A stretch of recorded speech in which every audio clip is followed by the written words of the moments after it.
Chapter 534. Luo Shui, Luo Yu, and Luo Ling were three twin sisters born from the same mother. Each of them was as beautiful as a pearl, and they had an excellent appearance and temperament. Under the scrutiny of Wu Qi's chaotic divine eyes, he found that all three of them had the best potential in cultivation. However, they could feel an immense pressure that made their hearts palpitate vaguely in Wu Qi's eyes. Under Wu Qi's stern gaze, they did not even dare to raise their heads. The terrible pressure made them unable to move, making them feel like frogs who had seen a venomous snake. Apart from trembling and waiting for the judgment of fate, they did not even dare to think of running away. Just as the three girls were screaming in their minds that they were doomed this time, Wu Qi nodded at them and said coolly, "Oh, that's a nice name." After that, Wu Qi transformed into a beam of dark light and flew towards the mountain where the demon cultivators had been killed. He bent his back and began to search the ground. Such a strange behavior surprised the three women. For a moment, their curiosity even overcame their reverence for Wu Qi. They quickly rode on their flying swords and flew after Wu Qi. Luo Shui asked curiously, "What are you looking for, senior?" Wu Qi asked as he stooped down to search the mountain. Not long after that, he managed to find 12 storage bags and a storage ring from the pile of blood and flesh scattered all over the ground. He poured out all the contents of the storage pouches that were covered with flesh and blood. Bits and pieces of spirit stones, medicinal herbs, talismans and magical treasures were scattered all over the ground. Smacking his lips in disappointment, Wu Qi cursed. Are the demon cultivators from the myriad demons' cave so poor? 12 storage bags contained only about 1,000 lower-grade energy stones, 50 middle-grade energy stones, and only 3 upper-grade energy stones. Although the quality of the herbs was pretty good, and they had been preserved well, it was a pity that most of their energy had leaked out because of the poor preservation method. As for the talismans and magical treasures, their quality was so poor that Wu Qi did not even have the interest to give them a second glance. The girls were struck dumb. How could a senior expert who had killed 13 formidable enemies in one fell swoop come here to pick up trash? But looking at the things on the ground, the three women couldn't help but feel excited. These things really couldn't be considered as broken, at least for them. Even a low-grade spirit stone was very attractive. However, since Wu Qi didn't say anything, they didn't dare to act rashly. Wu Qi then cast his divine sense into the ferocious-looking storage ring, which was a white bone ring with a wolf's head inlaid on it. As soon as his spiritual consciousness entered, Wu Qi could not help but feel disappointed. In any case, it was a storage ring, but the storage space inside was only the size of 3 houses, which was about the same level as an ordinary storage bag. Moreover, the messy things inside could not enter the eyes of the current Wu Qi. But now that Wu Qi had nothing valuable with him, it was better to have a storage ring that looked like a piece of trash than nothing. He sighed and put the storage ring on his finger, then threw out all the miscellaneous items inside. After that, he took out 1,200 immortal stones from under his sleeve and shoved them into the ring. He raised his chin at the girls and said with a wry smile, "There's nothing good here. Take a look and see if you can use these trash." Luo Shui was struck dumb. She stared at Wu Qi in astonishment and asked, "Senior, are you going to give us all these things?" Wu Qi nodded indifferently and said, "They are just some trash. Take whatever you can use." Although Wu Qi was a 27th tier heaven immortal now, his actual overall strength had exceeded the limit of his cultivation base. These were energy stones, talismans and flying swords, which were only useful to cultivators below the nascent divinity realm. As the saying went, it was difficult to go from extravagance to frugality. As Wu Qi was used to being extravagant, he naturally had a higher standard. The girls were overjoyed. After bowing and thanking Wu Qi, they ran out and picked up all the things that Wu Qi regarded as trash, including the 12 storage bags that Wu Qi had discarded. Even the fragments of the flying swords that were smashed into smithereens on the cliff were collected by them and stored in their storage pouches. Wu Qi looked at the girls with a puzzled expression. He frowned and asked, "Are you itinerant cultivators from Mi province?" The girls were cleaning up the battlefield excitedly. When they heard Wu Qi's question, they quickly rose to their feet and answered respectfully, "Yes, we are from Luo clan in Mi province." Luo clan is the largest immortal cultivator clan in Mi province. If Luo clan is the largest immortal cultivator clan in Mi province, why are you interested in these trash? Asked Wuxia in astonishment. Wuxia shook his head and said, "This place is filled with treasures. You can find countless energy stones and immortal stones just by digging a few ore veins, and the ground is filled with spirit herbs and rare herbs. I believe they are much better than these trash, don't you think?" Luo Shui stared at Wuxia in astonishment. She shook her head and said, "You may not know this, senior. With your divine abilities and magical power, it is only natural that you would not be interested in these things.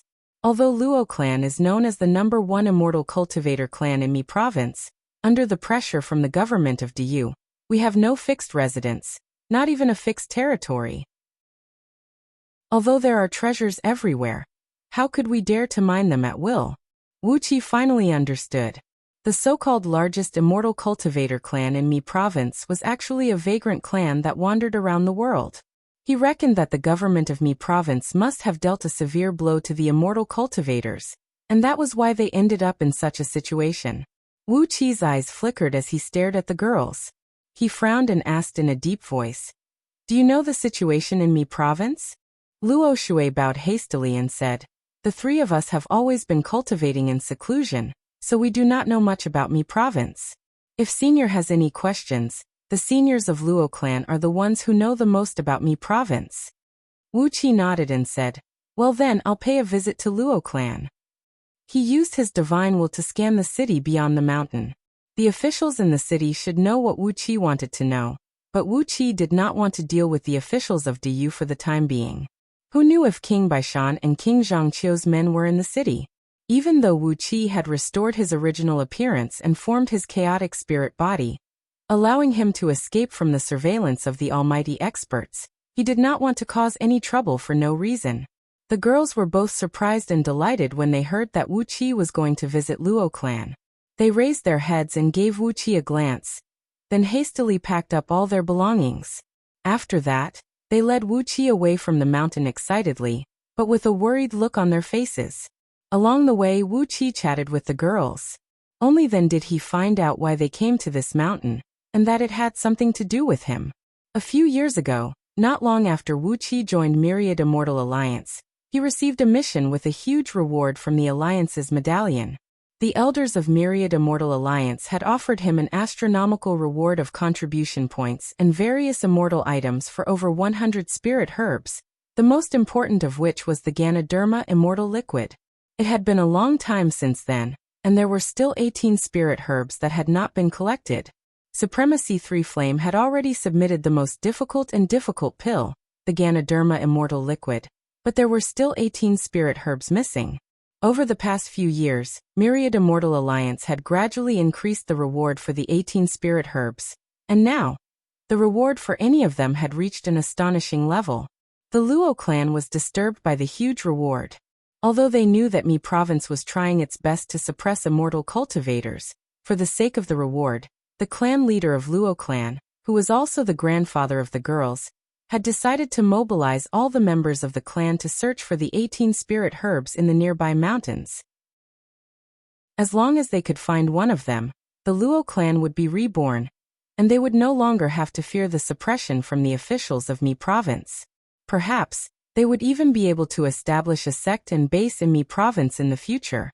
That was the reason why the three girls came to this lofty mountain and bumped into a group of demon cultivators from the Myriad Demon's Cave. They wanted to capture the girls alive and offer them to the Demon King of the Myriad Demon's Cave as a birthday gift. The three girls fought with them, and as a result, Luo Yu and Shui Ling were wounded. The three girls had no choice but to flee on their flying swords. If Wuxia had not come to their rescue, they would have been captured by those demons. From the girls, Wuxia also learned that the Myriad Demon's Cave was the largest group of demon cultivators in Mi province, an organization similar to a bandit stronghold. The Demon King of the Myriad Demon's Cave, the Black Wind King, was the leader of this stronghold. He had gathered several thousand demon cultivators and occupied a mountain as their king. It was said that the Black Wind King had a powerful backer behind him. Therefore, the officials of Mi province almost turned a blind eye to his myriad demons cave. Over the years, the officials of Mi province had been cracking down on the Luo clan and other powers, but the myriad demons cave had never been affected. After listening to the girls, Wuxia could not help but laugh. The officials of Mi province were the kind of people who bullied the weak and feared the strong. They would not provoke those who had powerful backers behind them, and they only pestered itinerant cultivator clans like the Luo clan. Not only would they be rewarded with a meritorious service, but they would also not provoke the real almighty experts to attack them. While chatting, the four of them flew out of the lofty mountain. After flying for several hundred miles along a river valley outside the mountain, a deep valley came into sight. Before the valley, which was sandwiched between two mountains, several dozens of pine trees could be seen growing on the cliffs, and a few white crane nests were built on top of the pine trees. However, there were no cranes in the nests. Instead, there were two skinny men lying in the nests, poking their heads out and glancing around. Are they the scouts sent by the Luo clan? Wuxia shook his head. Apparently, the overall strength of the Luo clan was not very strong, and they looked like birds that were easily frightened by the mere twang of a bowstring. The cultivation base of the two men was very weak as well. They were only at the early stage Jindan realm, which made them suitable to serve as scouts. Riding on the sword beams, the three girls brought Wuxia straight to the valley. When they passed by a few bird nests, they greeted the two skinny men who lived in them. Judging from the way they addressed the two men, they were their uncles, but their cultivation base was far weaker than the girls. After flying for tens of miles along the twisting and winding valley, Wuxia was surprised to find that he did not see a single warning formation or restrictive spell along the way. He could not help but shake his head. It seemed the Luo clan was not an expert in the Tao of formations. But as a cultivator clan, they did not even deploy a single formation near their base. Wuxia was very surprised that the Luo clan could survive until now. They flew out of the deep valley and came to a small valley in front of them. Dozens of wooden buildings of different sizes were scattered messily in the valley. The girls breathed out a sigh of relief when they arrived at the valley. They cheered together. "Grandpa, we have an honorable guest." Just as they shouted, a beam of white light flew out from one of the wooden buildings in the middle of the valley. A white-clothed man who looked 70 to 80% male, but was pretending to be a gentleman, came up to the girls with a smile on his face. When the white-clothed man saw Wuxia, his face fell instantly. He pointed a finger at Wuxia and cried out, "Sisters, who is this man? How could you bring a stranger into the valley?" Wuxia sighed. Trouble had come knocking on his door again. Chapter 535. His cultivation base was mid-stage nascent soul realm, and he was practicing a fire elemental cultivation technique. He used the Yin energy of virgins as firewood, and his own nascent soul as the furnace to forge a acquired true flame. The white robe he wore was a lower-grade magical treasure, and the flying sword he used was an ordinary flying sword forged from metal, with 3 simple fire talismans attached to it. The power of the flying sword was very weak. Through the chaotic divine eyes, Wuxia could see everything about this young man. He was someone who could not even be considered as an ant. All of a sudden, Wuxia had this strange illusion. He sensed the enormous power in his body, and compared it to the pitiful power in the young man's body, which was thousands of times weaker than his in both quantity and quality. Wuxia could not help but shake his head. He was indeed an existence who could not even be considered as an ant. Wuxia could kill a large number of mid-stage nascent soul cultivators with a single breath, and he did not even have the mood to be angry with him.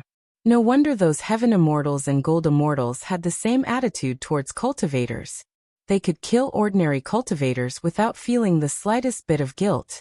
No wonder they could still maintain their state of mind despite killing countless people, and could still comprehend the great Tao of heaven and earth. They did not think that killing cultivators was a sin, so why would they feel guilty? Why would their state of mind be unstable? Wuxia turned to look at Luo Shui and said coolly, "Miss Luo Shui, please ask the patriarch of Luo clan to come out. I'll leave after asking him a few questions." Upon hearing Wuqi's words, the young man twitched his nose, rolled his eyes, and put on a posture that said, "You want to leave? Do you think it will be so easy? What is your name?" Which sect are you from? What is your purpose in coming to me province? Why did you sneak into this place by trying to get close to the three sisters? Men, capture him alive and send him to the dungeon for strict supervision. This is ridiculous. Ao Buzin raised his head lazily from Wuqi's shoulder and said feebly, "This is ridiculous. TSK, should I steam it or braise it? Or marinate it with spices, wrap it in mud and roast it? To be honest, I really look down on catfish flood dragon and those two long worms. They are too careless when they eat." Swallowed. They actually swallowed it alive. All the feces and urine were swallowed together. This was too unsightly. You have to cook it meticulously and simmer it over a small fire to slowly bring out a good taste. Otherwise, you'll be letting down this natural spiritual creature. While talking, Ao Buzin began drooling. He looked at the young man from head to toe and let out a weird chuckle. The white-clothed young man was shocked by Ao Buzin's words. He abruptly took a few steps back and studied Ao Buzin for a while before he mocked. "And I thought you were some great spirit beast? It's a black-skinned snake." Ao Buzin stood up angrily with his two back claws, then waved his front claws and bellowed, "A black-skinned snake? Your whole family are black-skinned snakes? Damn it, Lao Tzu has 4 paws. Do you see that? Lao Tzu is a black dragon, a pure-blooded black dragon. Lao Tzu's bloodline is purer than the bloodline of your whole family. You might even have the bloodline of some livestock bastards mixed in your bloodline. Lao Tzu is the only son of a black dragon." Or something like that. Ao Buzin smacked his lips, turned to look at Wuqi, and swallowed his words. Wuqi paid no attention to Ao Buzin. He stared coldly at the white-clothed young man and shook his head lightly. The girls were so frightened that cold sweat broke out on their foreheads. "Brother Fu, don't talk nonsense. This senior is our savior," they cried out. But the more anxious the triplets were, the more Brother Fu felt a sour taste rushing to his head. He stared angrily at Wuqi's dignified and calm demeanor, and compared it with his own flirtatious temperament. He felt sick of it. He pointed a finger at Wuqi and cried out furiously, "Nonsense! What savior? Do you think this young lad has the ability to save you?" As the white-clothed young man's rebuke rang out, dozens of sword beams flew out from various wooden houses in the valley and surrounded them. Wuqi shook his head at the Luo clan's speed of response. It had been a long time since they had come to greet them with such a commotion. If they were attacked by an enemy, how were they going to deal with this situation? Such an extremely slow cultivator clan that didn't even have a protective array set up in front of their house was actually able to mix around in the Mi province for so long. It seemed that the Mi province government's crackdown wasn't strong enough. A middle-aged man with a dignified face flew up into the sky on a flying sword. From afar he cried out, "Luo Shui, Luo Yu, Luo Ling, you are back? Nephew Fu, who are you looking for?" The girls hastily bowed to the middle-aged man and said, "Father, this senior is..." Luo Shui stared blankly at Wuqi. She suddenly realized that she still did not know Wuqi's real name. Wuqi cupped his fist and bowed slightly to the middle-aged man. "I'm Greed. Fellow Taoist Luo, it's nice to meet you." Clearing his throat, Wuqi said, "When I was passing by Mi province, I happened to see fellow Taoist Luo Yu's daughters being hunted by someone. That's why I lent them a helping hand. I have some questions that I need to ask a local fellow Taoist. That's why I followed you here." Upon hearing Wuqi's words, the purple-faced man, who was also the girl's father, Luo Hao, quickly returned the greeting and said, "I see. May I know what kind of misunderstanding has occurred between fellow Taoist Greed and nephew Fu?" Although he was told that Wuqi had saved his daughters, Luo Hao still doubted it. All 3 of his daughters possessed the cultivation base of early-stage nascent soul realm, and no ordinary cultivator could defeat them if they joined forces. Therefore, he did not believe that Wuqi had saved them. The white-clothed youth quickly came next to Luo Hao and said, "Uncle, this Taoist has an unknown background, and he is emanating an evil aura. No matter how I look at him, he does not look like a good person. Although he claimed that he had saved my 3 little sisters, who knows if he has set him up to sneak into Luo clan? In your nephew's opinion, it would be better to capture this person and interrogate him. After all, Luo clan had just moved here 3 years ago. If an enemy sneaks into their clan, They will have to move again. Wuqi's face twitched. Did he really need to use 3 girls to sneak into Luo clan? The Luo clan was not guarded at all, so there was no need for Wuqi to sneak in. He had made up his mind. If this Luo clan really dared to attack his opponents, they would not blame him for being merciless. The girls glared at the white-clothed youth. Together, they came next to Luo Hao, grabbed his arms and sleeves, and began to act coquettishly. While murmuring, they told him how they were in danger, and how Wuqi happened to save them. Luo Hao and the white-clothed youth's expression flickered when they heard that Wuqi had killed 13 demon cultivators from the Myriad Demons Cave, and that the strongest among them had the cultivation base of peak-stage nascent soul realm. The arrogant and domineering young man had turned into a cowardly and vulgar man. While Luo Hao suddenly had a great respect and admiration for Wuqi, he cupped his fist and said, "So you are an old senior of nascent divinity realm. Please come in." Luo Hao brought Wuqi to the wooden house in the middle of the valley and said with a smile on his face, "Today, the patriarch of Fu clan from Mi province has come to visit us. My patriarch is having an important discussion with the patriarch of Fu clan in the main house. Please forgive us if we have neglected you." With his divine will, Wuqi had long discovered that there were 2 nascent divinity cultivators in the wooden house. One was a mid-stage nascent divinity cultivator, and the other was about to break through to the late stage. Judging from their conversation, the mid-stage nascent divinity cultivator was the patriarch of Fu clan, Fu Tianming, and the one who was about to break through to the late stage was the patriarch of Luo clan, Luo Hao's father, and the 3 girls' grandfather, Luo Le. After landing in front of the wooden house and being greeted by Luo Hao, Wuqi strode into the main hall of Luo clan's main house. The white-clothed man, Fu Tianming's grandson, Fu Qianqi, rushed into the hall ahead of Wuqi. He moved closer to Fu Tianming, who was sitting in the guest seat, and whispered something into his ear. While talking, he kept turning his head to look at Wuqi. Wuqi paid no attention to the whispers between Fu Qianqi and Fu Tianming. He walked into the hall, cupped his fist and bowed to Luo Le, who was sitting in the main seat, and said, "I'm Greed. Greetings, fellow Taoist Luo Le. The reason why I'm here is that I have some questions to ask you." Upon seeing Wuqi's behavior, Luo Le rose to his feet hastily and returned Wuqi's greeting. He realized that he could not see through Wuqi's cultivation base. The aura emanating from Wuqi's body was extremely strange.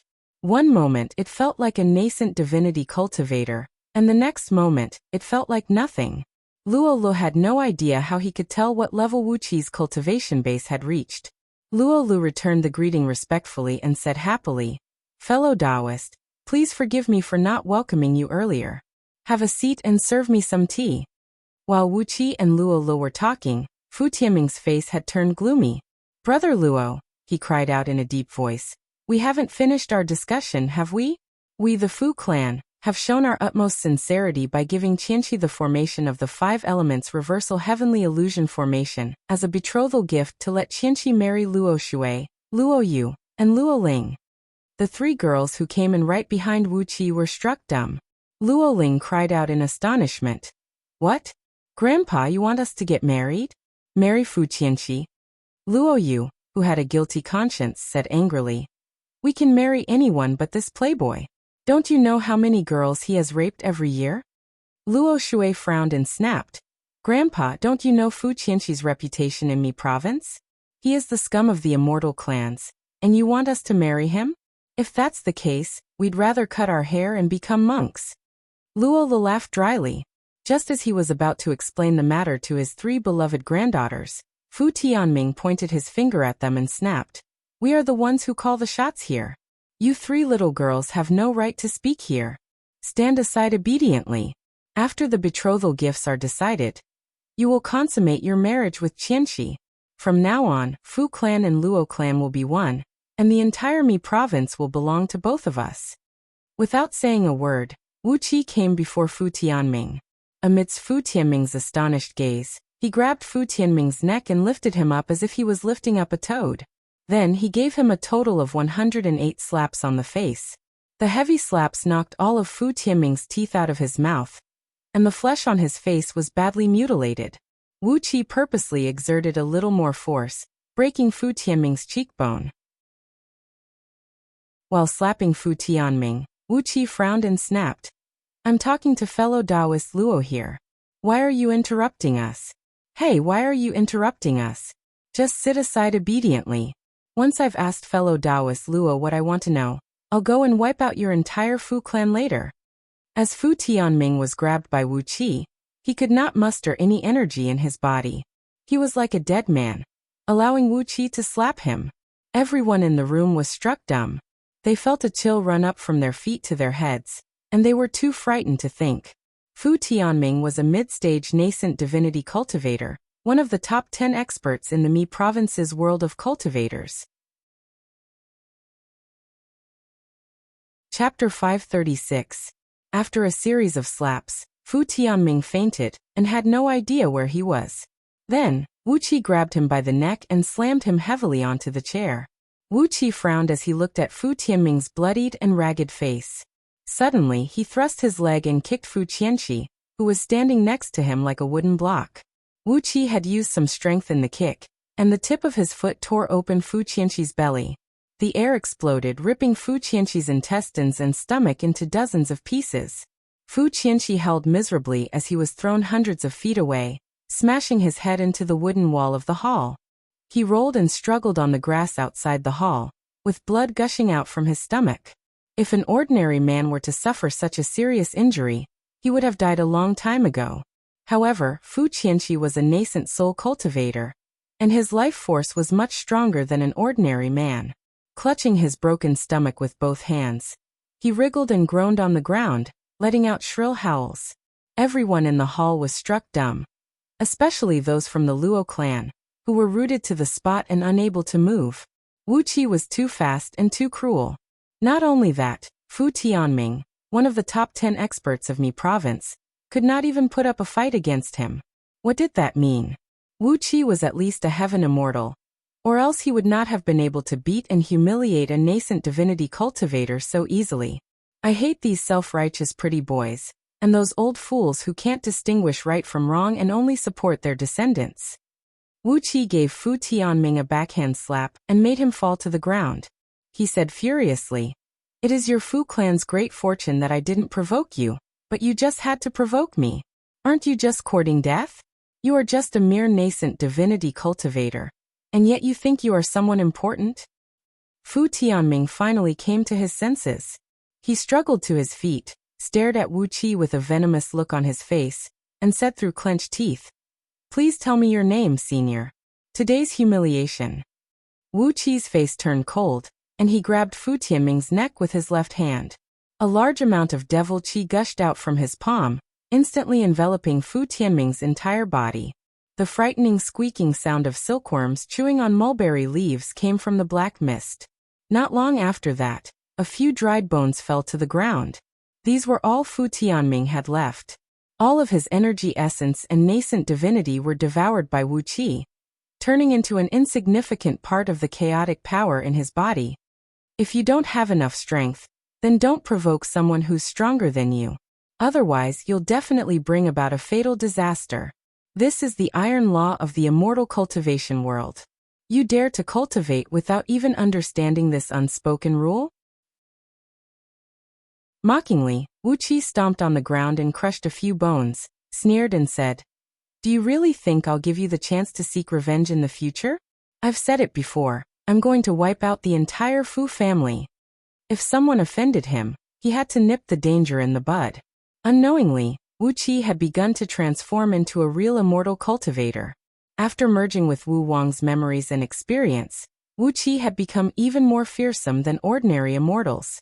Fu Qianqi could not help but howl at the top of his voice when he saw his patriarch die a miserable death. "Grandpa!" Wu Qi flipped his palm, and the air around Fu Qianqi suddenly trembled. A crisp cracking sound rang out, and Fu Qianqi's body shattered into a mist of blood, along with his nascent soul. Wu Qi did not even bother to plunder the insignificant energy essence of a mere nascent soul cultivator. He intended to kill Fu Qianqi to establish his might, and that was why he killed Fu Qianqi with such a strong visual impact. Luo was struck dumb. Trembling, he looked at Wu Qi, then bowed in fear and said, "Senior Greed, Please have a seat of honor. Nonchalantly, Wuxia sat down on the chair where Luo Lu was sitting just now. Placing his hands on the armrests, he said coolly, "Don't be afraid and don't worry. I'm not the kind of fiend cultivator who kills innocent people. If Fu Tianming and Fu Qianxi had not provoked me for no reason, I wouldn't have killed them. I just have a few questions, and I'll leave after I'm done." Luo Lu, Luo Hao, Luo Shui, and all the other members of the Luo clan, including the servants and maidservants, did not dare to make a sound. Luo Lu, Luo Hao, and the other core members of the Luo clan stood respectfully in the hall, looking at Wuxia obediently. A few serving ladies carefully came up and cleaned the hall, then served him fragrant tea and a few plates of spirit fruits that could be considered to be of decent quality. Nodding, Wuxia went straight to Luo Lu and asked him a few questions. First, where was the capital of Mi province? What kind of character did the prefecture overseer have? How strong was the military force in Mi province? Second, how many itinerant cultivators were there in Mi province? Apart from the myriad demons cave, what other powerful itinerant cultivators were there? Were there any immortal markets where itinerant cultivators gathered? If so, where were they located? Were there any unique natural treasures that could be traded there? Third, did he know the situation around Mi province? Did he know where he could get a map of the regions around Mi province? Were there any itinerant cultivators living in the provinces and counties around Mi province? Were there any itinerant cultivators who were strong enough to establish their sects and bases in the nearby provinces? There were some other miscellaneous questions, but they were not as important as the above. Some of the questions Wuxia asked were known by Luo Lu, and some he did not. However, he managed to answer more than 90% of the questions. Judging from Luo Li's answers, Wuxia knew that Mi province and the provinces around it were all inferior provinces with weak overall strength. There were many itinerant cultivators, but only a few of them could make a name for themselves. Although they were inferior provinces and did not have a strong military force, there were not many itinerant cultivators who could establish their own sects or sects here. The few provinces around Mi province were not the hot spots that the immortals who invaded from outer heavenly realms valued. For example, in Zhong province, the conflict between the immortals and the officials of Diyu had reached a point where they were openly waging war against each other. In the few nearby provinces and counties, there were no itinerant cultivators who dared to fight against the officials of Diyu. There were indeed a few immortal markets in Mi province that were secretly run by itinerant cultivators, and the largest of them was only tens of thousands of miles away from Luo clan's current base. It was also the most chaotic place, and the place where supreme-grade items could easily be found. Most of the people who visited it were evil cultivators, ghost cultivators, fiend cultivators, and other heretical cultivators. They had the courage to violate the ban imposed by the officials of Diyu, by plundering all the minerals and spirit herbs. Therefore, the number of supreme-grade materials that could be found in that immortal market was higher than other immortal markets, and the frequency was higher as well. From Luo Li's narration, Wuxia was also surprised to find that Great Yu's official control over the entire Panga continent had reached a point where the net of heaven had no loopholes. He had learned from the blind old man in Anhe City that there was an extraordinary treasure in the imperial palace of Diyu, the Panga's map, which could provide a real-time map of the topography of Panga continent. But it was only now that he learned that there was a copy of the Panga's map in every province that belonged to the officials of Diyu. Through the copy, the prefecture overseer of Diyu could clearly know the changes in the energy in every energy vein in his territory, as well as the changes in the total amount of energy on every mountain. In other words, when a cultivator excavated an energy vein or collected some spirit herbs, it would cause the energy fluctuation in the copy of the Panga's map, which would let the prefecture overseer know that some immortal cultivators were carrying out some activities in a certain place.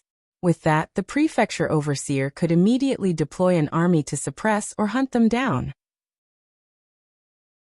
Therefore, it was not easy for immortal cultivators to carry out their activities on Panga continent, unless they were strong enough to occupy a mountain base.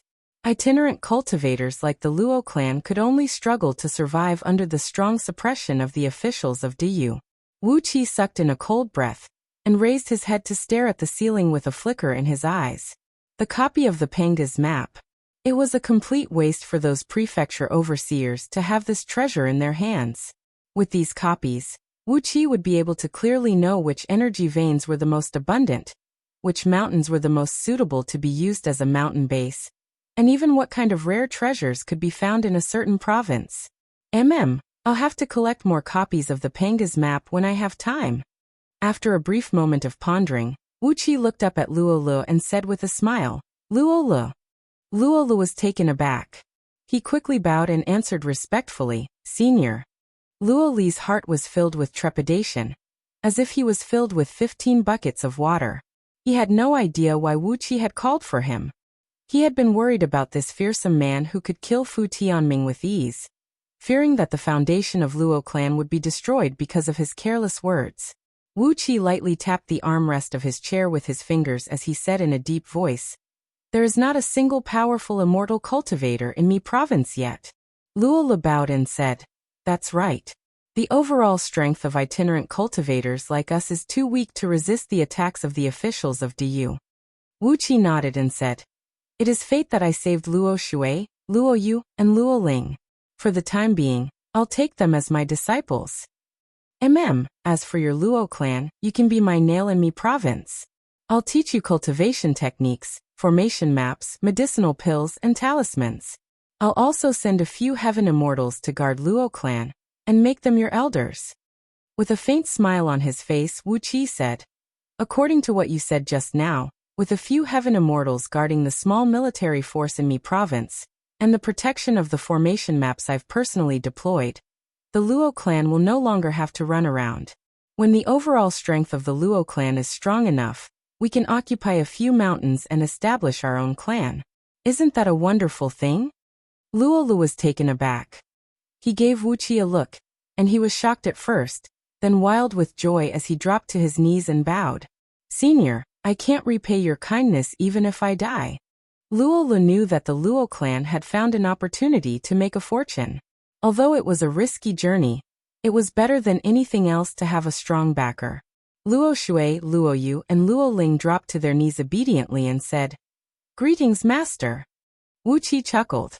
He touched his sleeve and suddenly realized that he was penniless now. With no other choice, he fished out 300 immortal stones from the storage ring he robbed, and placed them on the table. Well, these 300 immortal stones will be my gift to you. With a bitter smile on his face, Wuxia shook his head and said, Focus on your cultivation. Otherwise, you won't be able to enjoy these immortal stones before you break through the realm of heaven immortals. The 300 immortal stones glittered on the table, and the eyes of all the elders of the Luo clan widened. They had really climbed up a high branch this time. Luolu plucked up his courage and asked, Senior, what is the name of our sect? Wuxia pondered for a brief moment, then said in a deep voice with a smile on his face, The Underhand Sect. The Underhand Sect that came from Earth had planted its first nail on Pangu continent. Chapter 537. Wuxia sat cross-legged in the middle of the great hall. All the members of the Luo clan, young and old, as long as they had some cultivation base, were sitting around him, asking Wuxia questions about their cultivation. Wuxia did not hesitate at all. Whenever there was a question, he would immediately give them a long explanation, quoting from the ancient scriptures. Usually, the explanation he gave to one member of the Luo clan would answer the questions in the minds of many others. Luolu was a lucky man. He was originally an ordinary woodcutter in Mi province 1,500 years ago, but when he was chopping firewood, he found a cultivation scripture in a cave, the heart scripture of the Great River. Since the Mi province had just been established, the government had a weak control over the people. Therefore, Luolu began to cultivate the heart scripture of the Great River. In just a few hundred years, he had broken through the nascent soul realm, cultivated his nascent divinity realm, and attained the body of a half-immortal that would never age or die. However, his foundation was too weak, and he could not fully comprehend all the profound mysteries in the heart scripture of the Great River. After stepping into the nascent divinity realm, Luoli's cultivation base began to slow down, and now, he could hardly make any further progress. The heart scripture of the Great River could allow a cultivator to become a lower-grade heaven immortal, But Luo Lu knew very well that with his own strength, he could not even transcend the tribulation and become an immortal. Fortunately, Wuqi came. Wuqi had shown his fearsome overall strength and formidable means, and Wuqi had expressed his intention to recruit the Luo clan. Therefore, Luo Lu had joined Wuqi without hesitation. As the saying goes, fortune comes from danger. 3 days ago, with Luo Lu leading the way, Wuqi had slaughtered all the members of the Fu clan, taking the Chimen Dunjia formation record, which the Fu clan had found, making it one of the Luo clan's ancient scriptures. At the same time, the Luo clan had also obtained the Fu clan's wealth that had been accumulated for 1,000 years. With that, the Luo clan's wealth had doubled, and even those members of the Jin Dan realm who did not have any treasures were given a full set of flying swords, intimidating them with his might, and winning them over with kindness. To put it bluntly, it was like giving them a stick and then putting a sweet date in their mouth, and forcing them to swallow it. This was how Wuqi dealt with the Luo clan. Over the past 3 days, he did not give any real cultivation technique to the people of the Luo clan. All he did was to explain to them the problems they encountered in their cultivation. Like a spring breeze and a drizzle, when he solved all the problems, he also removed the wariness in the hearts of the people of the Luo clan. While Wuqi was answering Luo Li's questions about how to use the natural energies to nourish the nascent divinity, how to use the sunlight, rain, dew, wind, and thunder to temper the nascent divinity, and how to turn the nascent divinity into an illusory state, so that he could comprehend the great Tao of the heaven and earth, for long, drawn-out whistles were suddenly heard coming from outside the valley. The roar shocked all the people of Luo clan, and they dared not to move. There was a tremendous immortal pressure hidden in the roar, which was a great deterrent to all the immortal cultivators of Luo clan. It was especially true for Luo Lu, who had the most profound cultivation base, as he could sense the immortal pressure in the roar the most. His body turned stiff, and cold sweat broke out like raindrops, while his eyes nearly popped out of their sockets. Wuqi flicked his sleeve at the right moment, unleashing a gentle force that enveloped the people of Luo clan with layers of clouds, blocking the immortal pressure that was suppressing them from the whistling.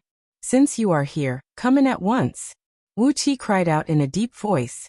"It took you 3 days to get here. It must have been a tough journey for you." 4 figures emerged amidst a faint light in the great hall of Luo clan. 4 heaven immortals who were dressed like Taoists, had white hair and a ruddy complexion, cupped their fists and bowed to Wuqi and said, "Greetings, my lord." Wei Nanzi, Huai Yunzi, Immortal Mingzhang, and Reverend Fei Feng were heaven immortals whose overall strength ranged from 32nd to 33rd tier. They were the unlucky ones who had their immortal souls controlled by Wuqi in the mine in the dark abyss of the Northern Ocean, and were forced to become Wuqi's loyal subordinates. 3 days ago, when Wuqi made up his mind to make the Luo clan his first nail on Pango continent, he had summoned one of his celestial fiend puppets and sent 4 heaven immortals to Mi province at the fastest speed. A few months ago, when Wuqi was preparing to strike at Miaoying Palace, he had sent away over 15,000 cultivators and immortals in the mine using teleportation formations. Under the deployment of the celestial fiend puppet clones, these cultivators and immortals had already been sent to serve under their command, becoming the first batch of deployment. If not for the fact that Wuqi needed 4 heaven immortals to guard Luo clan, Wei Nanzi and his companions would have been running a sect in Zhong province. Raising his head to look at the 4 heaven immortals, Wuqi said in a deep voice, "Well, you may rise." Wei Nanzi and his companions straightened their bodies and looked at Wuqi with great reverence. Reverend Fei Feng, who had the strongest cultivation base among them, said respectfully, "Master, what orders do you have for us?" After a brief moment of pondering, Wuqi nodded and said with a smile, "Zhong province is a first-grade province with a formidable overall strength. Although it has a large population and abundant natural resources, it is not a good place to fight them head-on. On top of that, the prefecture overseer of Zhong province seems to have encountered some problems recently, and the situation is treacherous. It is not a good place to develop one's overall strength." Patting the ground next to him, Wuqi said in a deep voice, "This is Mi province, an 8th-grade province.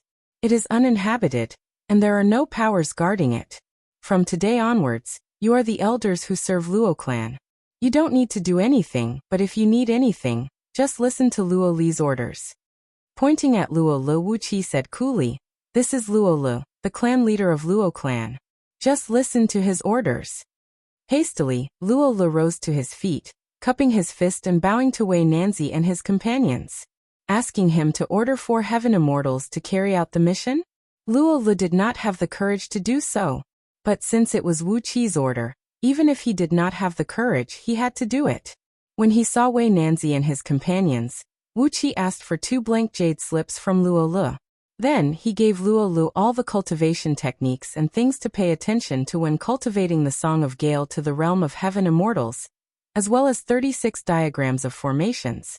From now on, the entire Luo clan will cultivate this cultivation technique.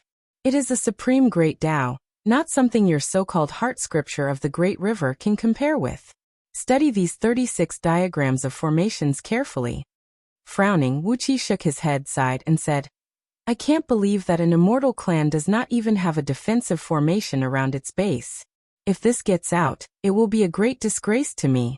Quickly study these diagrams of formations, so that when the disciples of Luo clan travel outside in the future, they will have formation discs with them, and their safety will be guaranteed." Luo Lu blushed at Wu Qi's words.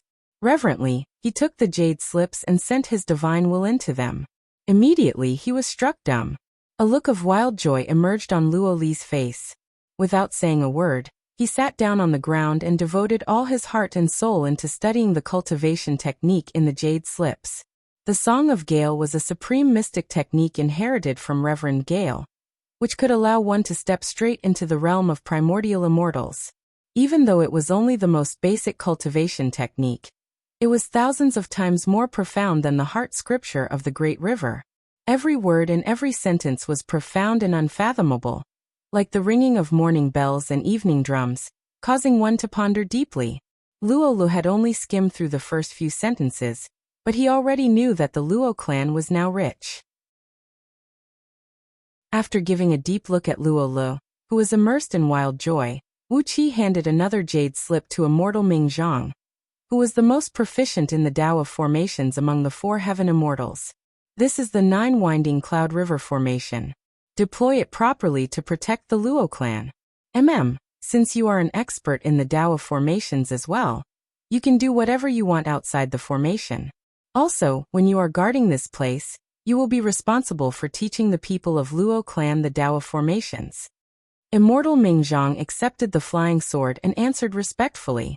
Clapping his hands, Wu Qi asked with a smile, "How far is the Mi province's capital from here?" Huai Yunzi hurriedly smiled and said, "It's not far. We teleported all the way here, and it took us 2 days and 12 hours. It's roughly around 900 million kilometers away, and it's right northwest." Nodding satisfyingly, Wu Qi smiled and said, "Excellent. Luo Hao, Luo Shui, the 3 of you will be my guide. Didn't they say that the Blackfish Immortal Market is frequented by a large number of cultivators from the Evil League? Bring me to the Blackfish Immortal Market. I don't have any suitable treasures with me now. My hands are empty, and my heart is empty as well." For an immortal cultivator, if he did not have a suitable flying sword or magical treasure, he would feel as if he was running naked on the street. Currently, he only had a dark hassock that did not listen to him, and he had even devoured the divine flame of order. He did not have anything else with him right now. Therefore, he had to get himself some handy treasures, or else, he would have to fight with someone empty-handed. He might be able to bully those with a lower cultivation base, but when he encountered an immortal with a similar overall strength, he would definitely suffer a great loss. Luo Hao and the 3 girls were overjoyed. They rose to their feet hastily, bowed and answered. Wu Qi slapped Luo Lu, who was lost in thought. Luo Lu woke up with a start, smiled and said, "I'll leave this place to you. Make sure the 4 revered elders are well taken care of. All the food and drinks must be the best. As for the rest, I'll leave it to you to decide." With a flick of his sleeve, Wu Qi turned to Luo Hao and said, "Lead the way to the Blackfish Immortal Market. Let's see what amazing treasures we can find there." Luo Hao answered excitedly. Without hesitation, he beckoned his 3 daughters to follow closely behind Wu Qi. 5 beams of light shot into the sky, heading towards the Blackfish Immortal Market in just a blink of an eye. Along the way, the three girls kept telling Wuxia about the Blackfish Immortal Market. The owner of the Blackfish Immortal Market was a big snakehead demon with a cultivation base of mid-stage nascent divinity realm. It was unknown which immortal had given him a call, but he had gained sentience and cultivated into a demon several tens of thousands of years ago. He was lucky enough to avoid being killed by the great oracles of Mi Province's Directorate of Celestials, and had survived until now. When he opened the Blackfish Immortal Market, the snakehead demon would pay him 1 lower-grade energy stone as a tax for every transaction, regardless of the value of the goods. Even if the value of the goods was less than 1 energy stone, or the value of the goods was over 10,000, the snakehead demon would only pay 1 lower-grade energy stone for every transaction. There was a rumor that the snakehead demon was born stupid, and was not very smart when it came to numbers. In order to avoid making a fool of himself, he had set up this strange rule. However, it was precisely because the snakehead demon would only pay 1 lower-grade energy stone for every transaction that was made that the Blackfish Immortal Market had the largest flow of customers in Mi Province. While chatting idly along the way, the Luo clan's valley was only several tens of thousands of miles away from a deep mountain lake, where the Blackfish Immortal Market was located. Although the speed of the three girls' sword beams was slightly slower, it only took them a few hours to arrive above the lake, which measured several tens of miles in circumference. Luo Hao cast a beam of spirit light at a small island in the middle of the lake. In just a blink of an eye, a plume of smoke rose from the island, and a few fish-headed demons stepped on the clouds and approached Luo Hao while laughing. "Welcome to the Blackfish Immortal Market, fellow Taoists." While the 5 fish-headed demons were greeting the guests with smiles on their faces, Ao Buzin suddenly sneezed and unleashed a faint dragon might. The few fish-headed demons shrieked miserably as their bodies went limp and fell from the clouds. Chapter 538. Pa. Ao Buzin spat a mouthful of saliva into the lake. The eyes of a fish-headed monster, who had fallen into the lake because of his dragon might, lit up. Suddenly, he leaped up and swallowed the saliva, along with a large amount of water, into his stomach.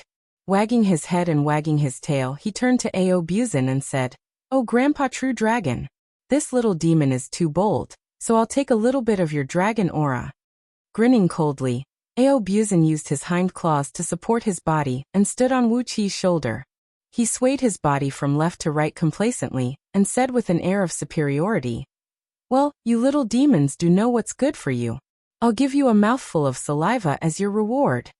Luo Hao and his 3 daughters stared blankly at the fish-headed monster, whose face was filled with flattery, then turned to look at Ao Buzin, who was standing proudly on Wu Qi's shoulder. Suddenly, they realized that this was a true dragon with the purest bloodline. Only dragons with the purest bloodline could be addressed as Grandpa True Dragon by these aquatic demons. Dragons were the kings of all aquatic demons under the heaven. No wonder Ao Buzin's sneeze could scare a few fish-headed monsters and make them fall into the lake. No wonder the fish-headed monster hastily swallowed the saliva when he spat it out. Ao Buzin's saliva was the legendary saliva of dragons. If it was used to water plants, it could turn ordinary plants into spirit herbs of the same grade as Ganoderma. If an ordinary aquatic demon obtained a wisp of dragon essence energy, they would be able to carry a faint aura of dragons, and would have a great chance of transforming into a dragon in the future when they were cultivating. Ao Buzin threw his head back and laughed complacently. Meanwhile, Wu Qi flicked his finger on Ao Buzin's forehead and said with a cold grin, "Very well, I suddenly remembered that I'll build a huge herb garden in the future, and you'll have to spit in it every day. I heard that the potency of the elixirs grown with dragon saliva is more than 10 times stronger than the same kind of elixir. Since you like to spit, you have to spit every day." Ao Buzin's arrogance abruptly diminished. He hung his head dejectedly and curled up on Wu Qi's shoulder. Not long after, he began to snore, but he did not dare to answer Wu Qi's question. Wu Qi snorted coldly. Led by Luo Hao, the 5 of them landed on the small island in the middle of the lake. When the fish-headed monsters saw that Wu Qi had a pure-blooded true dragon by his side, they didn't dare to approach them anymore. They merely nodded and bowed politely as they gestured and pointed out the way into the Blackfish Immortal Market. There was a pavilion in the middle of the island, and below the pavilion was the entrance of a tunnel about 10 feet wide. Whether it was the pavilion or the tunnel, the workmanship was extremely crude. The pavilion looked like a thatched hut, while the tunnel looked like a carelessly dug pit. Walking down a crooked, uneven, and rough staircase, the lighting along the way was pretty good. The ceiling was inlaid with luminous pearls of various sizes, and the light they emitted was so bright that not a speck of dust could be seen in the tunnel, and it was as bright as day. From time to time, they could see some fish-headed monsters, shrimp-headed monsters, and other aquatic demons running back and forth in a daze, their mouths murmuring something. After walking for tens of miles, the tunnel suddenly opened up, and an underground immortal market appeared before Wuxi's eyes. It was a huge cave measuring several tens of miles in both width and length, and about 1 mile in height. The shape of the cave was crooked and uneven. The ceiling of the cave was inlaid with several tens of large luminous pearls. Some cultivators had cast some simple spells on these pearls, such as the bright light spell, making the pearls shine with dazzling light, making them look like little suns. As a result, the light in the cave was very good, and the pearls were placed in very good positions. Under the illumination of the pearls, the cave actually had the magical effect of shadowless lamps. Curiously, Wuxia reached out his hands, and found that his palms indeed had no shadows. He couldn't help but smile and murmur, "You're pretty advanced. You can even make shadowless lamps?" Inside the spacious cave, countless small stalls had been set up in a disorderly manner. Countless strange-looking cultivators were struggling to move between these stalls, which were tightly packed together. There were nearly 10,000 stalls of different sizes in the huge cave, but none of them had a clear plan, and no one was managing them. Everyone set up their stalls wherever they wanted. Sometimes the distance between the stalls could only allow a loach to squeeze through. As for those stalls, some of them carried a large stone slab into the cave and laid it on the ground. These were the stalls that Wuxia saw with his divine sense, and they were the stalls with the best quality. Some of them used a few tree trunks and covered them with a piece of animal skin. This was a pretty good stall. Some of them were careless. They drew a circle on the ground, cast a small restrictive spell to mark the circle, and threw their belongings on the ground. This could also be counted as a stall. There were also some cultivators who didn't even bother to set up a stall. They carried 7 to 8 leather bags of various sizes on their backs, the openings of which were half opened, revealing the various goods inside. They either stood still or followed the cultivators as they wandered around, shouting and bragging about the rarity of their goods. 70% of the cultivators were devil cultivators, ghost cultivators, Yao cultivators, and other heretical cultivators. These cultivators did not pay much attention to their attire. Some of the devil cultivators and ghost cultivators wore white skeletons and the like, which they had just dug out from some tombs. The rotten flesh on some of the skeletons had yet to fully decompose, giving off a strong stench. When Wuxia scanned these cultivators with his divine sense, he discovered that there were a few skunks and weasels among them who had cultivated into demons. After they became demons, their innate divine abilities had become stronger, and the stench they exuded was enough to knock out cultivators with weaker cultivation bases. Then, they huddled together with the cultivators around them, sweating profusely. The stench of their sweat mixed with the stench of their bodies, and together with the stench of rotten flesh, formed a strange stench that was even more lethal than the miasma in the forest. Luo Shui, Luo Yu, and Luo Ling were stunned. They rolled their eyes at the same time, rushed to one side and began to vomit. The stench in the cave was too horrible. Even though they were early-stage nascent soul cultivators, they could not resist the stench. Luo Hao had already cast a small restrictive spell to isolate the air around him. With a wry smile on his face, he said to Wuxia, "Senior, Luo Shui and the others have never been to Blackfish Immortal Market. The stench in this place is really not that good, but if you want to find something good, you have to come here." Wuxia twitched his lips and shook his head. Then he produced 3 5-petal lotuses he got from the great serpent of 9 Yin's belly, and gave them to the girls. "Keep these treasures in your mouth. They can help you resist the foul stench in this place. This place is not bad at all." Hastily, the girls took the 9-yin 5-petal lotus and shoved it into their mouths. A delicate fragrance immediately flowed through their bodies, and wisps of refreshing air came wafting out from every pore on their bodies. They felt their spirits were lifted, and they could no longer feel the dreadful foul air in the outside world. They gave Wuxia an admiring look. Where did he get these strange flowers that they had never heard of before? He was truly worthy of being their master, as even a little flower from him could bring such a miraculous effect. Wuxia could not help but smile bitterly in his heart when he saw the respectful look in the girl's eyes. When he was forming his innate chaotic spirit body in the great serpent of 9 yin's belly, he had used up 99% of the over 10,000 lotuses he collected. Now he only had several dozens of them left, which Ao Buzin had purposely taken care of. It was a little extravagant for him to use 3 of them at once today. Wuxia gave Luo Hao a glance, and he saw the hope in his eyes as well. But as a man, I don't mind if it stinks. Can't you see that there are so many cultivators squeezing together to enjoy the horrible foul stench? Ignoring Luo Hao's pitiful look, Wuxia clasped his hands behind his back and strode toward the crowded stall in front of him. The girls giggled at their father, then quickly followed behind Wuxia. Luo Hao sighed. Without hesitation, he cast a few minor restrictive spells to shield himself from the foul stench, then walked into the stall with a frown on his face. Faint wisps of smoke billowed out of Wuqi's body as he exercised Yuan Hua Sec's inaction scripture. Plumes of smoke billowed out of his body, and a soft, hidden force spread out in all directions. Apart from the 4 men of Luo clan, no one could get close to him within 10 feet of him. Wherever he went, a wide path was opened up.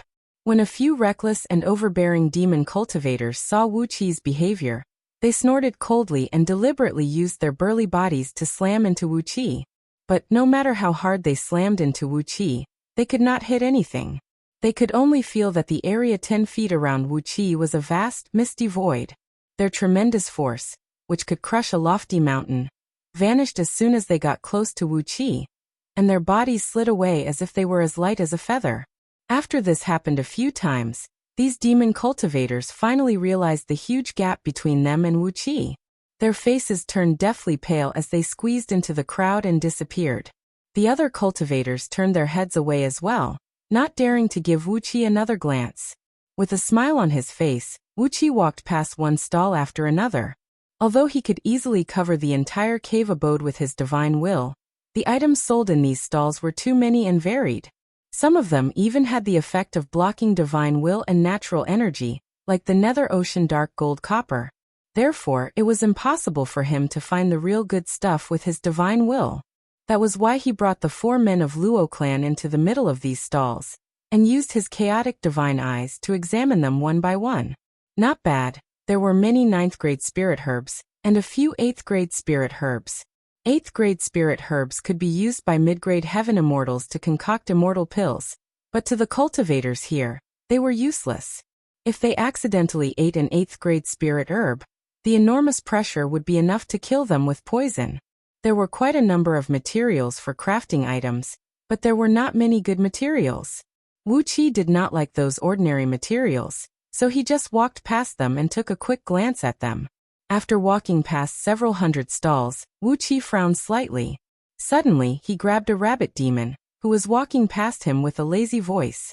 She had 17 to 18 leather bags hanging on her body. Clearly, she was a demon who had cultivated herself into a rabbit. She had the appearance of a teenage girl, but she had a pair of long rabbit ears on top of her head. She had a 3-petaled mouth, and both of her eyes were bloodshot. Although she looked like a human, when Wuqi gave her a closer look, she was still a big rabbit.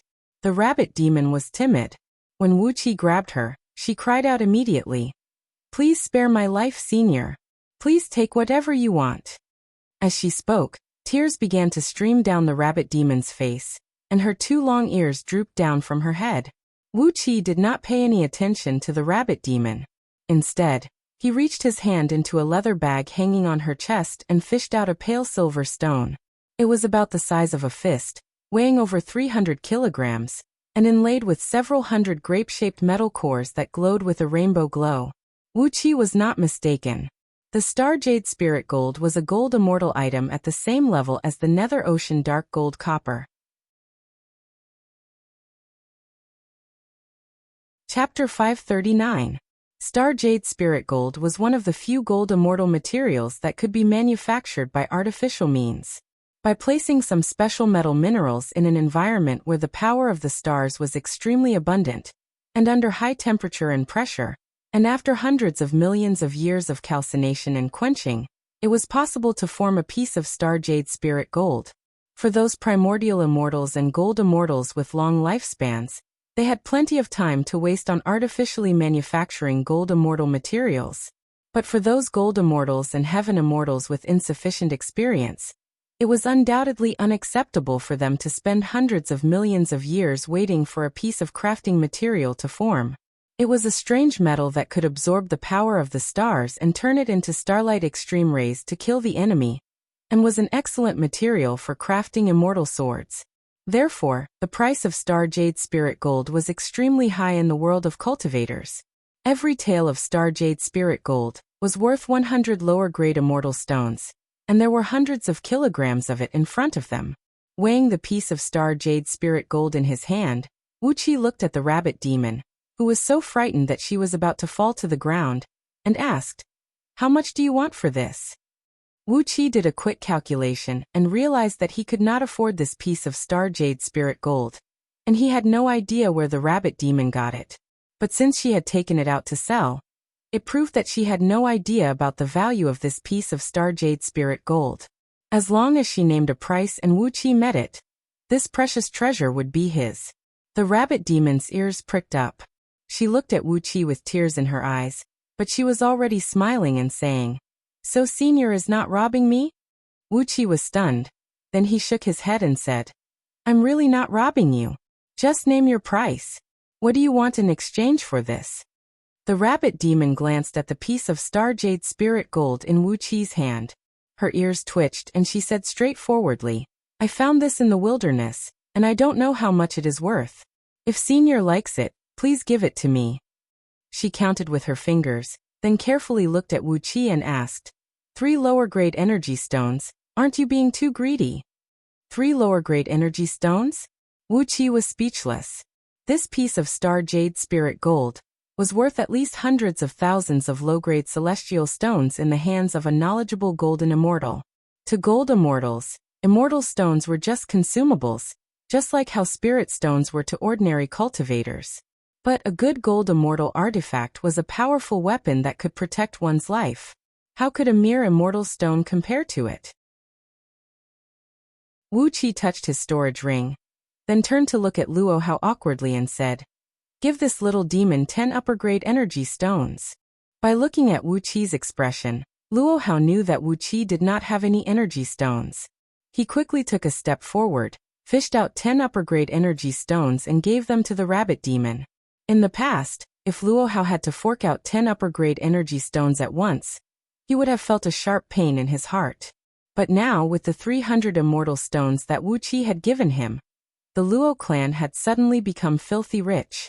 So, 10 energy stones was nothing to him.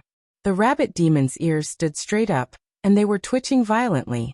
She took the 10 upper-grade energy stones with both hands, clutching them tightly and refusing to let go. She fixed her eyes on Wuxia, her eyes glowing brightly as she cried out, "Senior, can you please take a look at me? Do you still have any treasures that you like? I'll sell everything to you as a package." 10. No, 1 upper-grade energy stone will be enough. She waved her arms and legs as she clung to Wuxia, then said, "I can sell myself as well. 1. No, 3 upper-grade energy stones, and I'll be yours. I'll guard your house, serve you tea, and serve you water. I'm the most hard-working one. Please do me a favor and buy me as well." Wuxia was taken aback. He could not believe that there were still people who would sell themselves in such a hurry nowadays. However, when he looked at the overall strength of this rabbit demon, he found that she only had the cultivation base of early-stage Jin Dan realm. She was just a little demon who had just grown up, so she still looked like a big rabbit. Then he thought of how the imperial court of Du had suppressed and attacked all the mountain spirits and water demons, and how the great oracle of the Directorate of Celestials had personally suppressed and destroyed the ancient banyan tree in Greenwood Mountain. Wuxia could imagine how hard it was for these little demons to live in the territory of Diyu. Under the glare of Wuxia's chaotic divine eyes, there was not a single part of this rabbit demon's body that could hide from him.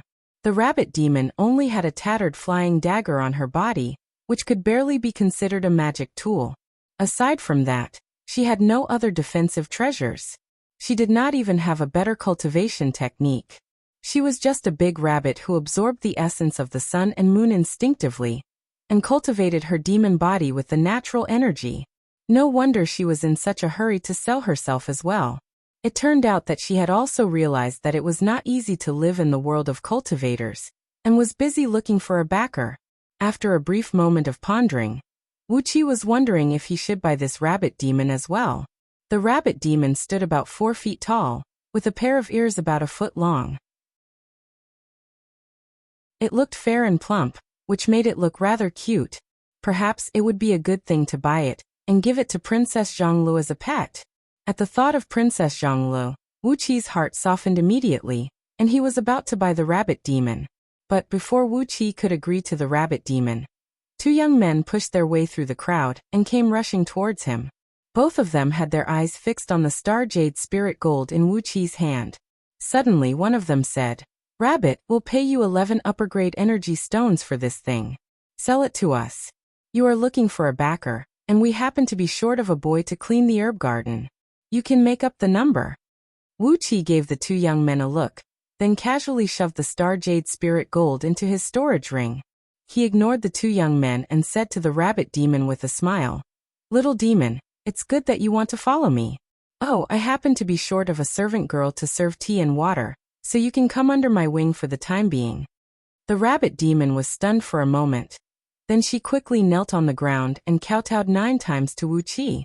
She cried out joyfully, "Greetings, senior, greetings, master." The rabbit demon's 2 long ears fluttered above her head, and the rabbit fur on them stood up. The 2 young men shouted angrily, "Rabbit, 11 upper-grade energy stones for that lump of soil of yours." The rabbit demon jumped up, stared at the 2 young men seriously, and said, "But my master has already bought that treasure, and I have already received the money, so I can't sell it to you anymore." Wuxia snickered inwardly. Although this rabbit demon was a little timid, she was an honest person. The chaotic divine eyes swept over the rabbit demon, and all the meridians, muscles, and bones in her body were vividly displayed in his eyes. Her aptitude was pretty good, and she should be a mixed-blood rabbit with the bloodline of some divine beasts in her body. Although she didn't have any cultivation technique, her foundation was very solid. The 2 young men's expressions changed immediately. They gave the rabbit a resentful look, then turned to Wuxia and shouted, "Name a price, we want that stone." Only then did Wuxia look straight at the 2 young men. At first glance, Wuxia found something strange. These 2 young men were definitely not humans. In his chaotic divine eyes, their bodies looked like 2 masses of pure energy. One young man's body was filled with violent flames, while the other's body was filled with violent storms. But they were definitely not fiends, ghosts, or demon cultivators. Their meridians and internal organs had not even formed, and they were simply 2 masses of natural energies. Their divine sense was very strong, strong enough to fight against a heaven immortal above the 20th tier. But, under the restraint of such a powerful divine sense, the energy in their bodies had stabilized into the shape of a human body. They were not humans, but gods. They were gods born naturally from the natural energies under the operation of the great Tao of heaven and earth. In ancient times, it was the ancient gods who waged war against the human race. 99% of those ancient deities had fallen in the war with the humans, and the remaining less than 1% of the ancient deities had been forced into a long slumber. Among the ancient deities that still enjoyed great fame in the heavens, the most famous ones were the Eastern Green Emperor, the Northern Black Emperor, and the Western White Emperor. Apart from these few ancient gods who were still active, most of the gods that appeared in front of the human race were these newly born gods. They represented the power of the laws of heaven and earth, and were born with the overall strength equivalent to a mid-tier heaven immortal. After a moment of silence, Wuxia shook his head and said, "No, You know what it is, but I'm sorry, but I know this treasure as well. The two young men's faces fell. The young man with fiery red hair and a body filled with a violent flame grinned coldly and said, You know this treasure as well? It's not up to you to decide. If you sell it, you can leave this place safely. If you don't, I guarantee you won't be able to take a step out of this place. The young man with green hair and a body filled with energy that looked like tornadoes laughed strangely and said, Flaming Tiger is right. Give us the star jade spirit gold, and you can leave this place safely. But if you don't, you will die. Then these three girls will belong to us brothers. The two newborn gods laughed strangely as they fixed their strange eyes on the three girls. Their laughter was filled with lust and wickedness. Wuxia shook his head and said with a cold grin, With your looks? Wuxia could not understand why these two fellows were interested in women. Their bodies were not fully formed yet, and they were just two clumps of wind and fire energy. They did not have the ability to have sex with women. And yet, they had taken a fancy to the three Luo Shui sisters? Flaming Tiger laughed strangely and said, Why? You don't believe that we can make these three women hover between life and death? He Feng Lang is right. After we kill you and take these three girls, we can go back to our cave abode and have a good time.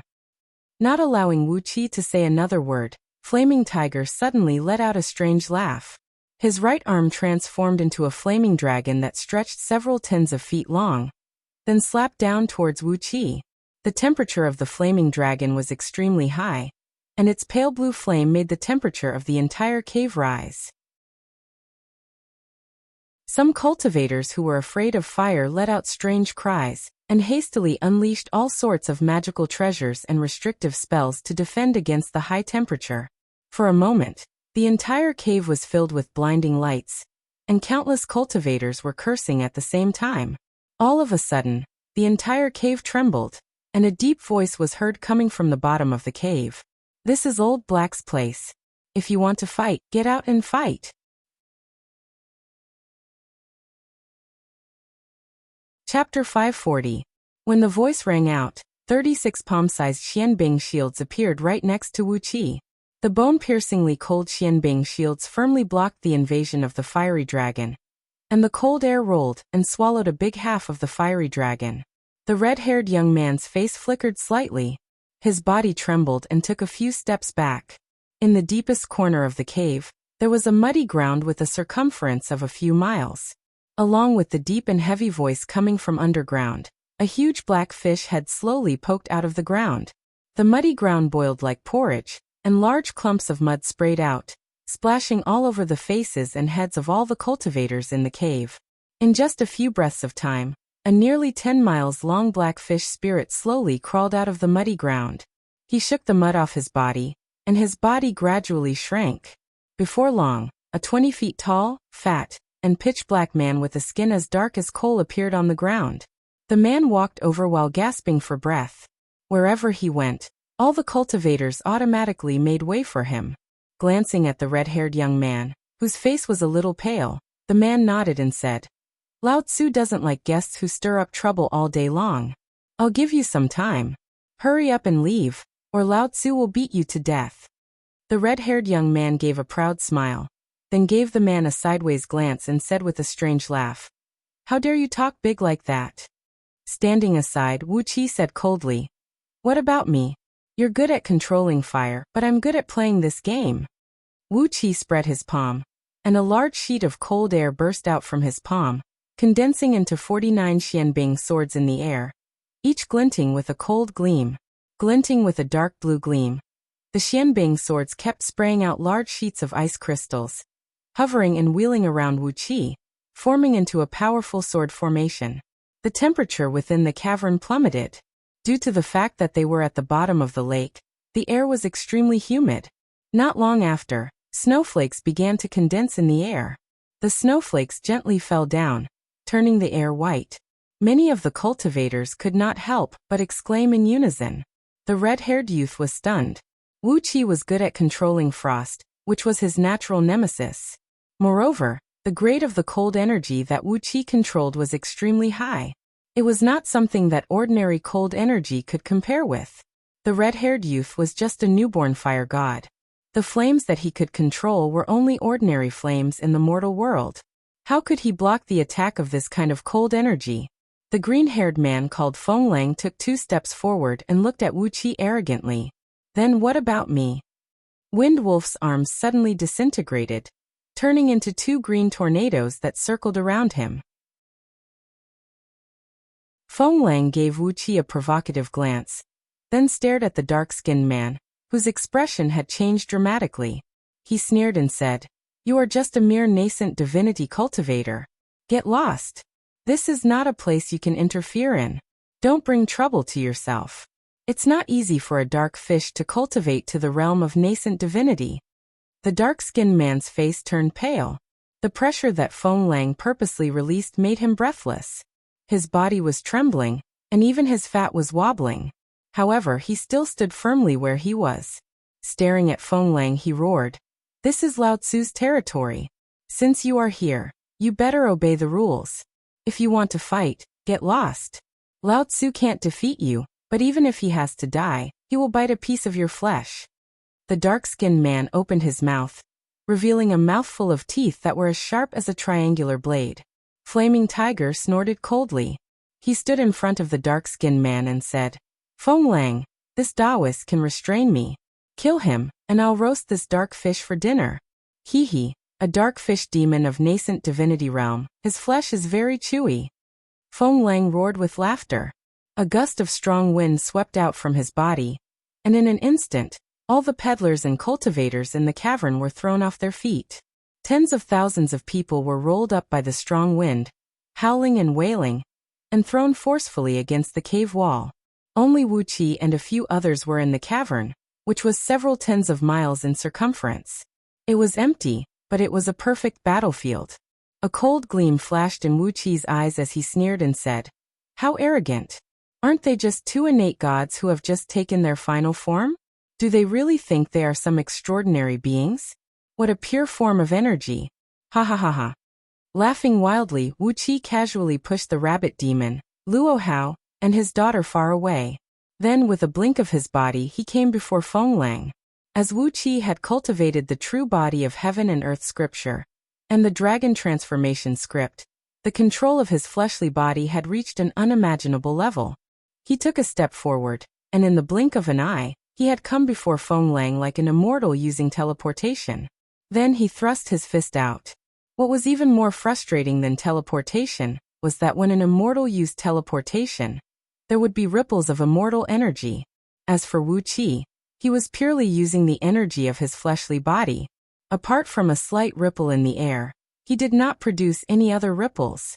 Immortals and gods were used to checking their surroundings with their divine will when they were fighting, but Wuqi did not release any ripples of energy, and his divine will had lost control over Wuqi. A loud thud echoed out as Wuqi's fist landed on the arrogant and domineering Feng Lang's head. A stream of pure chaotic energy rushed into Feng Lang's body, and quickly began to transform the force of wind in his body.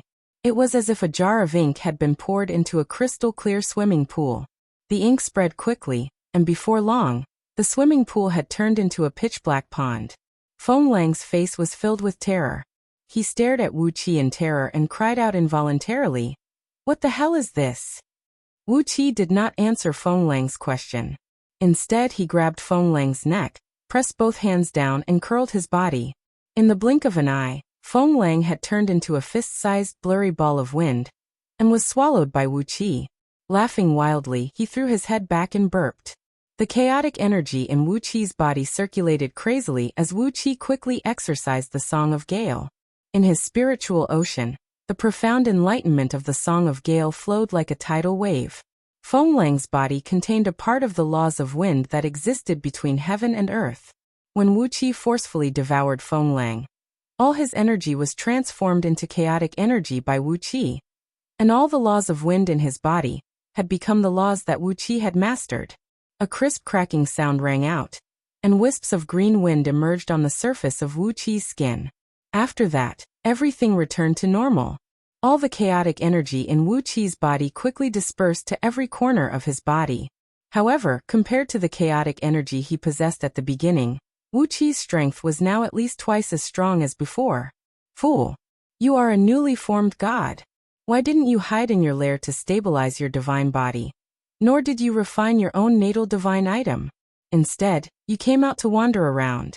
Don't you know that for immortals, newly formed gods like you are even more precious tonics than Ganoderma horses and Ganoderma immortals? Wuxia burped again, then laughed mockingly at Flaming Tiger, who was staring at him with his mouth agape and eyes wide open. Ganoderma horses and Ganoderma immortals can only replenish the consumed energy essence and energy.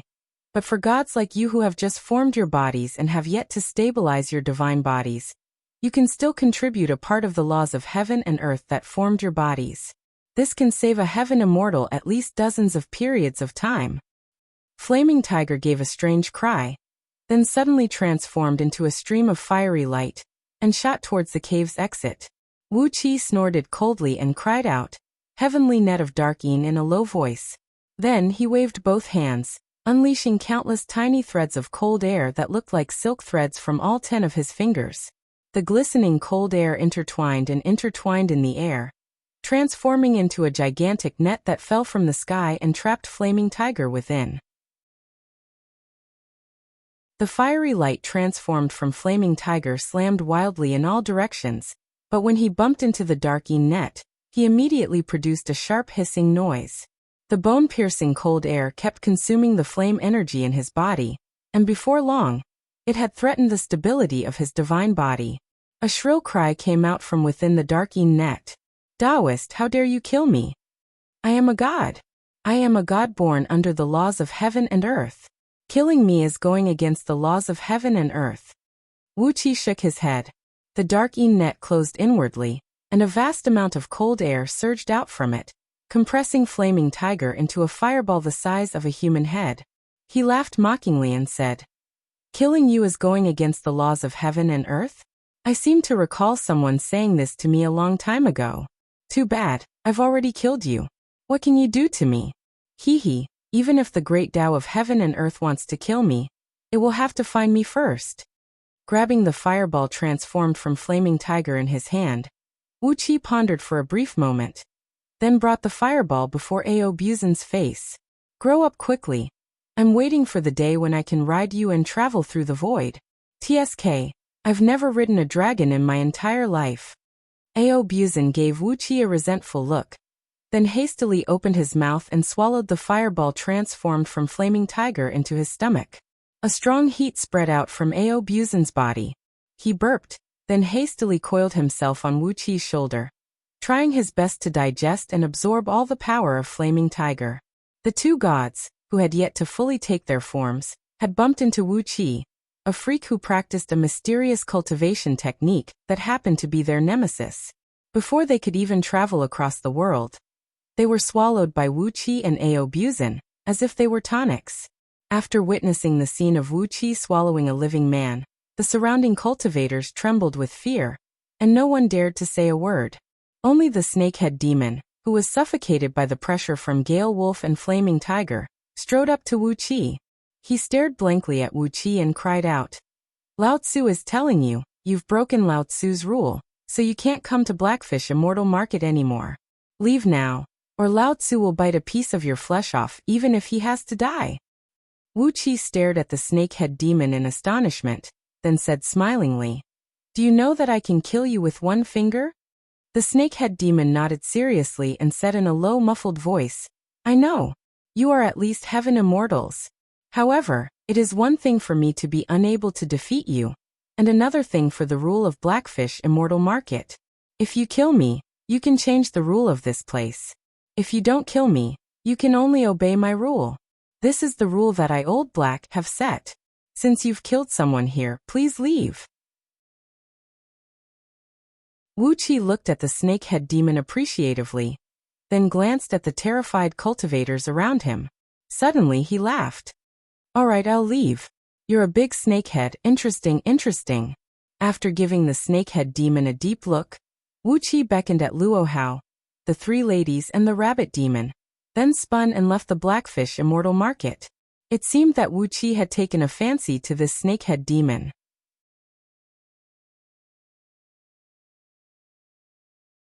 Chapter 541. Luo Hao, his father, his daughter, and his companions followed respectfully beside Wuqi in the wilderness. Not far in front of them, a 4-feet-tall rabbit was imitating Wuqi. It had its hands clasped behind its back, its head held high up, and was taking slow steps with 1 step at a time, 3 steps at a time. The rabbit demon wagged her head complacently and giggled as she said, I feel much better now that I can walk with my back straight. Ha ha ha, the sky is so blue. Luo Ling came next to the rabbit demon curiously, grabbed her ear, and asked, How did you walk before? The rabbit demon shook her head and breathed out a deep sigh. I dug holes everywhere. How could I walk alone in the wilderness?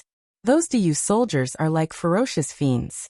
When I ate 2 ripe ginsengs in the mountains, a large troop of soldiers would come charging at me, shouting to kill me. It's just 2 ginsengs. Then the rabbit demon told Luo Ling about the dangers she had faced in the past. Apart from the siege by the DU soldiers and the daily search and suppression by the oracles, she also had to hide from all the demon cultivators who were stronger than her in the mountains and forests. Jackals, wolves, tigers, leopards, wild bears, eagles, and all the demons who had become demons could hunt her down and eat her. Not to mention the disciples of those itinerant cultivator clans. A rabbit demon who could not defend herself was the best prey for them. A demon corps could at least give them 1 more cultivator. After cultivating for more than 100 years, this rabbit demon only dared to openly mingle with the crowd in the Blackfish Immortal Market and sell some of the materials she had secretly collected in exchange for some spirit stones for her cultivation. At other times, she would only move about in the cave she had dug herself. Her lair was located in a lofty mountain near the Blackfish Immortal Market. The lofty mountain and a few nearby mountains were riddled with holes by her. A cunning rabbit had 3 burrows, but she had at least several hundred of them. Wuqi could not help but sigh faintly as he listened to the rabbit demon's complaints. This was the world of cultivators. This was the true face of the cruel world of cultivators. Weak little fairies like the rabbit spirit could only struggle to survive at the bottom. Unless they had a great opportunity and met a powerful figure like Wuqi as a backer, these weak little fairies could only struggle to survive. Sooner or later, they would become someone else's prey. Wuqi patted the rabbit demon's head with the back of his hand and scratched her long ears. Smiling, he said, Nice touch, natural fur. Oh, rabbit, do you have a name? The rabbit demon tilted her head, her long ears twirling like a windmill. She giggled and said, I don't have a name, they all call me Rabbit. Master should also be called Little Demon Rabbit. After pondering for a moment, Wuqi shook his head and said, Rabbit? What a bad name. There is a Meng Xiaobai in Meng village. TSK, from now on, you will be called Tu Xiaobai. Tu Xiaobai, I will give you another Taoist name. You will be called Taoist Xiaobai. This name is simple and easy to understand. Remember it yourself. Tu Xiaobai, Taoist Xiaobai, nodded innocently. She did not know whether the name was good or bad, but since it was a name given by Wuqi, she gladly accepted it. The 3 girls were laughing so hard that they could not stop themselves. The name was just like the chickens and ducks they kept at home. It was just like the name given to them by a pet. Wuqi, on the other hand, raised his head and stared into the sky. He laughed and said, Xiaobai, oh Xiaobai, I dare not to use master's name carelessly, but I'll make sure to bring your name to greater heights. Meng village has a Meng Xiaobai, and here we have a Tu Xiaobai. In the future, there will be a tiger Xiaobai, a dog Xiaobai, a horse Xiaobai. Why don't I gather all 12 zodiacs? After all, it is not difficult to find a little white dragon, and I will also have a dragon Xiaobai. Wuqi gently patted on Ao Buzan, who was coiled on his shoulder and trying his best to digest all the energy of the flaming tiger. Suddenly, a wicked idea rose in Wuqi's mind. Or, I can think of a way to dye Ao Buzan's hair? No, I can dye his scales so that he can abandon his identity as a black dragon and become a white dragon. After a brief moment of letting his imagination run wild, Wuqi grabbed Tu Xiaobai's ears and began rubbing them. Little rabbit, from now on, you will be a member of the underhand sect. After a brief moment of pondering, Wuqi tied Tu Xiaobai's 2 long ears into a knot, then said, Later on, we will subdue that snakehead demon. After that, You can summon those little demons who live cautiously around your nest. We, the Underhand sect, have just been established, and we are currently lacking disciples. Tell them that the Underhand sect will treat all its disciples equally, regardless of whether they are demons, devils, ghosts, old or young, handsome or ugly. As long as they are cultivators, as long as they are loyal to the Underhand sect, and are friendly to their fellow disciples, I will at least guarantee their future of becoming a heaven immortal. With a few profound cultivation scriptures in his possession, and the Song of Gale, an extremely powerful mystic scripture that could lead him straight to the realm of primordial immortal, Wuxia felt that the time was ripe for him to establish his own sect and rebuild the Underhand sect on Pangu continent. Tu Xiaobai nodded, though she did not fully understand Wuxia's words. She began to count with her fingers how many demons she knew were as cowardly as her, who did not have the overall strength to protect themselves. Luo Hao, on the other hand, had a bright gleam in his eyes. From Wuxia's words, he could sense a great ambition. Perhaps if the Luo clan followed Wuxia, they would have a wonderful future. If Wuxia could promise a future of becoming a heaven immortal to those little demons, what would he do to the Luo clan? After all, the Luo clan was the first clan in Mi province that had submitted to Wuxia. Luo Hao strengthened his confidence once again, and vowed that he would follow in Wuxia's footsteps. In just a few days, the benefits the Luo clan had obtained from Wuxia had far exceeded his imagination. As long as they followed Wuxia closely, the future of the Luo clan would be limitless. The moon hung high in the sky, and the sky was filled with twinkling stars. A few sword beams flashed across a mountain ridge in the distance. They were cultivators who had urgent matters to attend to, and were on their way. Wuxia raised his head and gave the moon a glance. The moonlight was beautiful today, but the stars were extremely dazzling as well. The brilliant starlight and moonlight merged together, transforming into a sheet of silver-purple mist that was drifting down from the sky like a mist. Tu Xiaobai raised her head and gave the sky a glance. Almost instinctively, she opened her mouth and took a deep breath. A stream of silver-purple light that could be seen with naked eyes slowly poured down from the sky and poured into her mouth. Her long fur fluttered even though there was no wind, and every single strand of her white hair was covered with a faint layer of silver light. Midnight was the best time for demons to cultivate.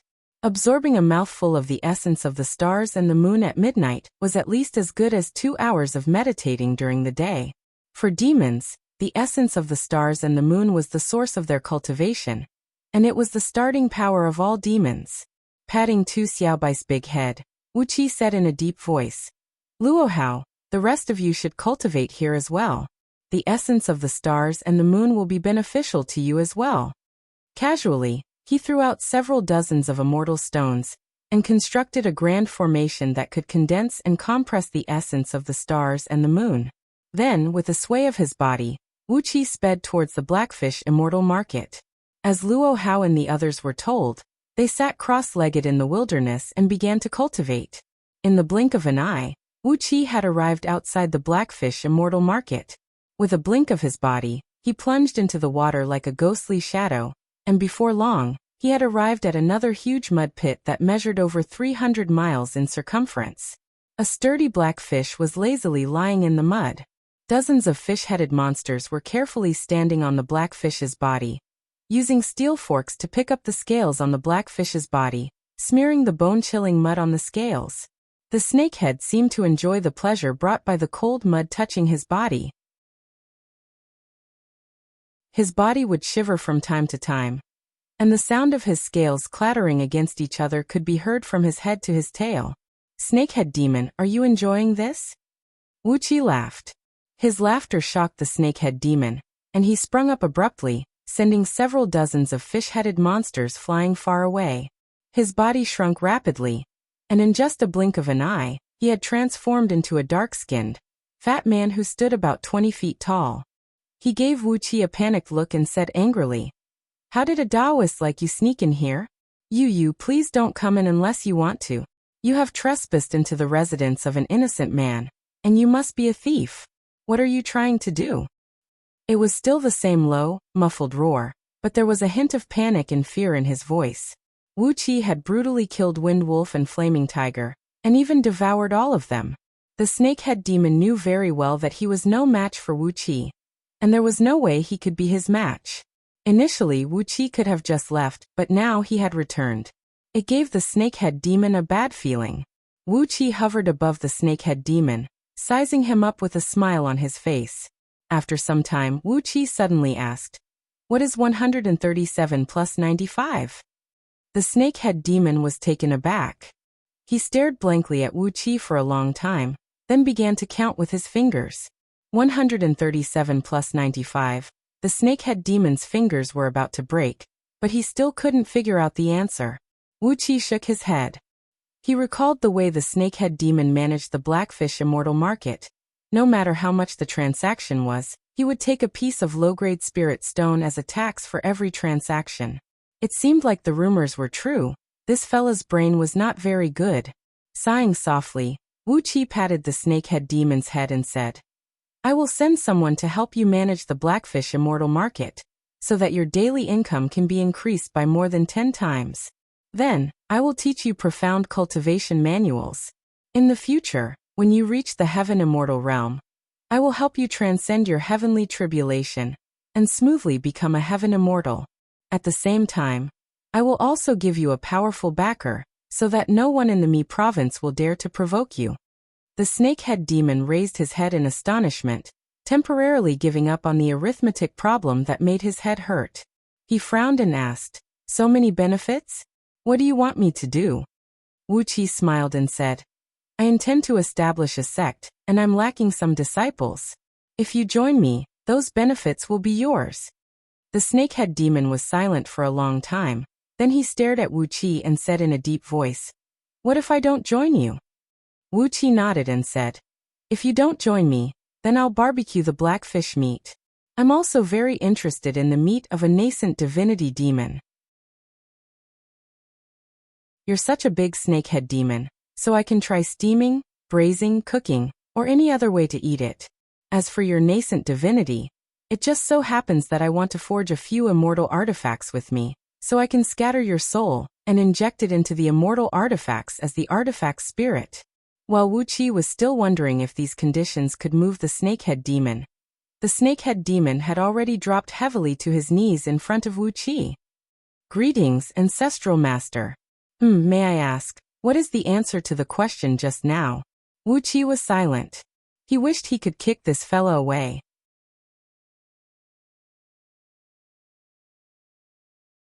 Chapter 542. Under the moonlight, Tu Xiaobai stood proudly on a boulder on a hillside outside the valley of Luo clan, showing off the set of 3 flying swords she had just obtained. It was a mountainside covered with waist-high grasses. 3 purple beams wheeled gracefully around her, bringing with them an eerie coldness that kept stirring up cries of surprise. Occasionally, she would control the flying swords and swing them down, cutting off large patches of grasses and sending them flying high up into the air. While giggling, Tu Xiaobai controlled the flying swords to sweep over the heads of over 300 little demons standing on the hillside. Among the 300 little demons, there were walking demons such as hedgehog demons, raccoon demons, weasel demons, and skunk demons, as well as flying demons, such as sparrow demons, magpie demons, cuckoo demons, and canary demons. There were also some water-type demons, such as carp demons, grass carp demons, loach demons, and eel demons. There were also some demons and devils mixed among them, but Wuxia could not tell what kind of demons and devils they were. But the most eye-catching one was a fat ape demon, who weighed at least 2,000 to 3,000 kilograms, standing amidst the crowd of little demons. Usually, apes gave people the impression of being agile and nimble, but this ridiculously fat ape did not even have the strength to stand up. Panting, he squatted on the ground, his eyes wide open as he stared blankly at the 3 purple beams flying over his head, saliva dripping from the corner of his mouth. After controlling the 3 flying swords for a while, Tu Xiaobai shook her body, and a set of exquisite armor, crafted exactly according to her body shape, appeared on her body. This set of moon-white armor glowed brilliantly, as if it were forged from crystals. The translucent armor was constructed from countless thumb-sized scales, and covered every inch of Tu Xiaobai's body. Even her ears were protected by 2 specially made sheaths. Tu Xiaobai giggled. then carefully controlled a sword beam, and stabbed it into her own chest. Amidst the terrified cries of several hundred little demons, a layer of strong white light burst out from Tu Xiaobai's armor. When the sword light collided with the white light, a crisp sound rang out. The armor was not damaged at all, but the sword light was knocked several hundred feet back. Laughing complacently, Tu Xiaobai shook her head and said, "Brothers and sisters, don't be afraid, don't be afraid. I'm Tu Xiaobai." Oh right, the name Tu Xiaobai was bestowed upon me by the patriarch. This is a good name. Tu Xiaobai's true form is a white rabbit. My body is as white as snow. The name Xiaobai is just right. Ha ha ha ha. After talking for a while, under the envious gazes of the hundreds of little demons, Tu Xiaobai burst into laughter and said, "Don't be afraid, don't be afraid. I, Tu Xiaobai, will never commit suicide, will I?" Ha ha ha. This armor is a high-grade Dharma treasure that Master specially refined for me, Tu Xiaobai. You didn't hear wrongly, it's a high-grade Dharma treasure. Wow. The eyes of those spirit creatures all turned green. High-grade magic treasure? They had heard of this name before, but they didn't even have a low-grade Dharma treasure, let alone an upper-grade Dharma treasure. They only knew that an upper-grade Dharma treasure was a very incredible treasure, but they had never seen one with their own eyes. Usually, Tu Xiaobai was a timid rabbit demon, and she was even worse off than them. So, how could she suddenly obtain a defensive armor of the level of an upper-grade Dharma treasure? Especially those 3 sword beams of hers. They were no ordinary items, were they not? The color, the brightness, and the intense coldness when the flying swords flew past one's scalp. They all indicated that these 3 sword beams were also extremely powerful Dharma treasures. As expected, Tu Xiaobai pointed at the 3 purple sword beams and said with a smile, "These 3 flying swords were also forged by the patriarch for me, Tu Xiaobai. Aye, they are also upper-grade Dharma treasures, ha ha ha. They are also upper-grade Dharma treasures." Another wave of exclamations rang out, and all the little demons' eyes turned green. 2 sets of upper-grade Dharma treasures. How did this rabbit demon suddenly strike it rich? The fat ape squatting among the little demons cried out, "Rabbit, who did you climb up to? Who is this patriarch you speak of?" Tu Xiaobai laughed complacently. Just as she was about to say something, Wuxia had already soared into the sky from a mountain in the distance. With a flash, he teleported hundreds of miles away, and arrived next to Tu Xiaobai in an instant. Clad in a long black robe, with his long hair hanging loosely over his shoulders, Wuxia clasped his hands behind his back and swept his stern gaze across the many little demons down below. Then he opened his chaotic divine eyes, allowing him to see the condition of all the little demons. Very good, they are all very good. Wuxia looked at these little demons with satisfaction. The true form of these little demons were those fragile living beings, existences at the bottom of the food chain. The fact that they were able to cultivate into demons proved that they had very good aptitudes. They were able to survive in the cruel world of cultivators, and survive the repeated attempts of the Mi province officials to hunt them down and suppress them. This proved that they were intelligent, and had a firm and tenacious temperament. By taking these little demons as his disciples, he could win their loyalty with kindness while they were still weak. With that, the underhand sect would have a batch of useful and trustworthy disciples in the future. Those cultivators he subdued in the mine in the dark abyss of the Northern Ocean had already developed their own mature minds, and Wuxia had subdued them with violence and the threat of death. In the future, these cultivators would definitely be eliminated by Wuxia. The truly reliable ones were still these little demons, who were still naive and had the hearts of beasts. As long as he taught them well, Wuxia would immediately have a batch of useful disciples. Patting Tu Xiaobai's big head, Wuxia looked at these little demons and said, "I am the underhand sect leader. Everything Tu Xiaobai has, I have personally forged for her. If you join my sect, you will receive the same treatment as Tu Xiaobai." All the little demons were stunned. Receive the same treatment as Tu Xiaobai? Didn't that mean they could each get 2 sets of magical treasures? They were magical treasures, not magical items, but the legendary magical treasures. His eyes, which were originally green, suddenly turned red. These weak demons rarely even saw Dharma artifacts, let alone Dharma treasures. Furthermore, Wuxia had promised them that as long as they joined the underhand sect, he would give them 2 sets of magical treasures each. However, the shock brought to them by Wuxia was not limited to just that. Looking at all the little demons, Wuxia said in a deep voice, "As long as you work wholeheartedly for the underhand sect, dedicate yourself to cultivating diligently. Anyone whose cultivation base has improved, and who has rendered meritorious service for the underhand sect, will be rewarded. Spirit pills, spirit talismans, spirit items, as long as your contribution increases, the treatment you will receive will also increase." The little demons became even more restless. They did not know how powerful spirit pills and spirit talismans were, but spirit items. Were they spirit items? Did they hear that right? Wuxia had promised them that as long as they contributed enough, he would give them spirit items. They were spirit items. Not magical treasures, but the legendary spirit items that had a spirit of their own, able to automatically protect their owners and attack their enemies. The ground trembled slightly, as the fat ape leaped several hundred feet into the air, and landed forcefully in front of Wuxia. The fat monkey stared blankly at Wuxia for a while, then suddenly kowtowed and said, "Rabbit has a good character.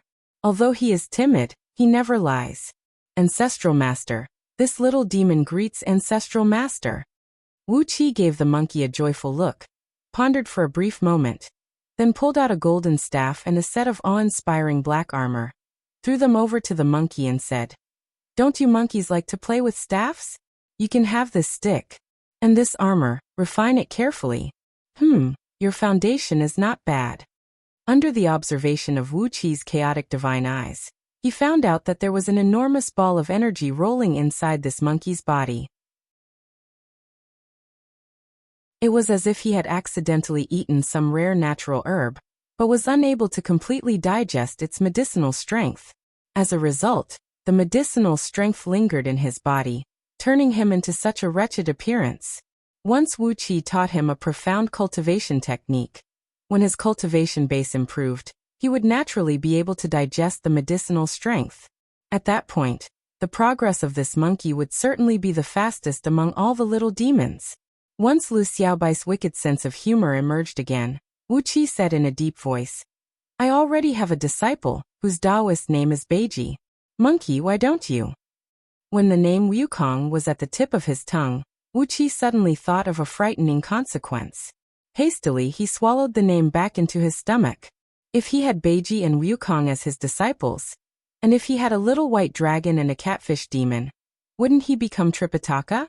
He absolutely could not do such a thing. After pondering for a long time, Wuxia patted the monkey's head and said with a sigh, "I have a good Taoist name, but I dare not give it to you. You were born an ape, and your body is green, so I'll call you Yuanqing from now on. You must never forget your roots. With this name, even if you become a primordial immortal in the future, you must always remember that you were born an ape." Yuanqing dropped to his knees respectfully and kowtowed to Wuxia a few times. Seeing that Yuanqing had indeed received the magical treasures from Wuxia, the other little demons swarmed forward and kowtowed to Wuxia. Wuxia was overjoyed. He took out the magical treasures he had refined in the past few days and gave them to these little demons. Wuxia had to thank the snakehead demon for running the Blackfish Immortal Market for a long time, which gave him a huge amount of low-grade materials for Wuxia to waste. Otherwise, he would not have so many magical treasures to give to others. After temporarily subduing these little demons with the power of the magical treasures, Wuxia flicked his sleeve and flew to the valley where the Luo clan was located with hundreds of little demons. In the valley, the Luo clan had already built dozens of new wooden houses. Wuxia threw the little demons to the ground and ordered them to call their friends and find a suitable wooden house to stay in. An old steward of the Luo clan had already arrived, bringing these little demons, who had just received the new magical treasures and joined the underhand sect, to different wooden houses. After obtaining the magic treasure and a seemingly powerful senior as their backer, the little demons were so excited that they danced with joy. The entire valley was suddenly filled with their howls. Suddenly, the valley of the Luo clan, which was a little lifeless, was filled with a hint of liveliness. With his hands clasped behind his back, Wuxia could not help but smile as he looked at the little demons running around in the valley. Now that the matter in Mi province had come to an end, he needed to rush back to Zhong province. There were some things that he had to deal with now. For example, Wuxia should go to Diyu's imperial court and get himself a position there.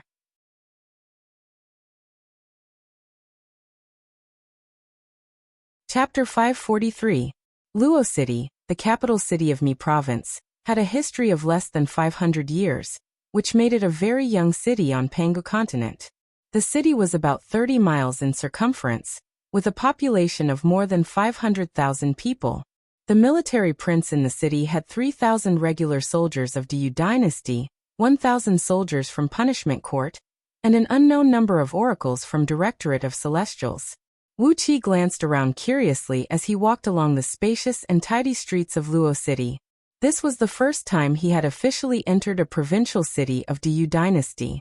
It was a city that controlled all the affairs of a province billions of miles in circumference, as well as the life and death of all the living beings in this vast land. If the imperial court of Diyu dynasty, as well as the prefecture overseer of River province, the first-grade province that governed Mi province, did not interfere with the government affairs here, the prefecture overseer of Mi province would be the supreme ruler here. The buildings in the city were built in the typical style of Diyu dynasty. Huge houses were built of heavy rocks that looked as sturdy as fortresses, and they were separated by green trees and flowing water. Officials from Punishment Court, clad in black clothes and wearing tall crowns, walked expressionlessly along the streets with their soldiers, maintaining the peace of Luo City. The ordinary people of Luo City looked relaxed and at ease, and most of the pedestrians on the streets were smiling. The atmosphere was simple and honest. Some children were playing in the streets.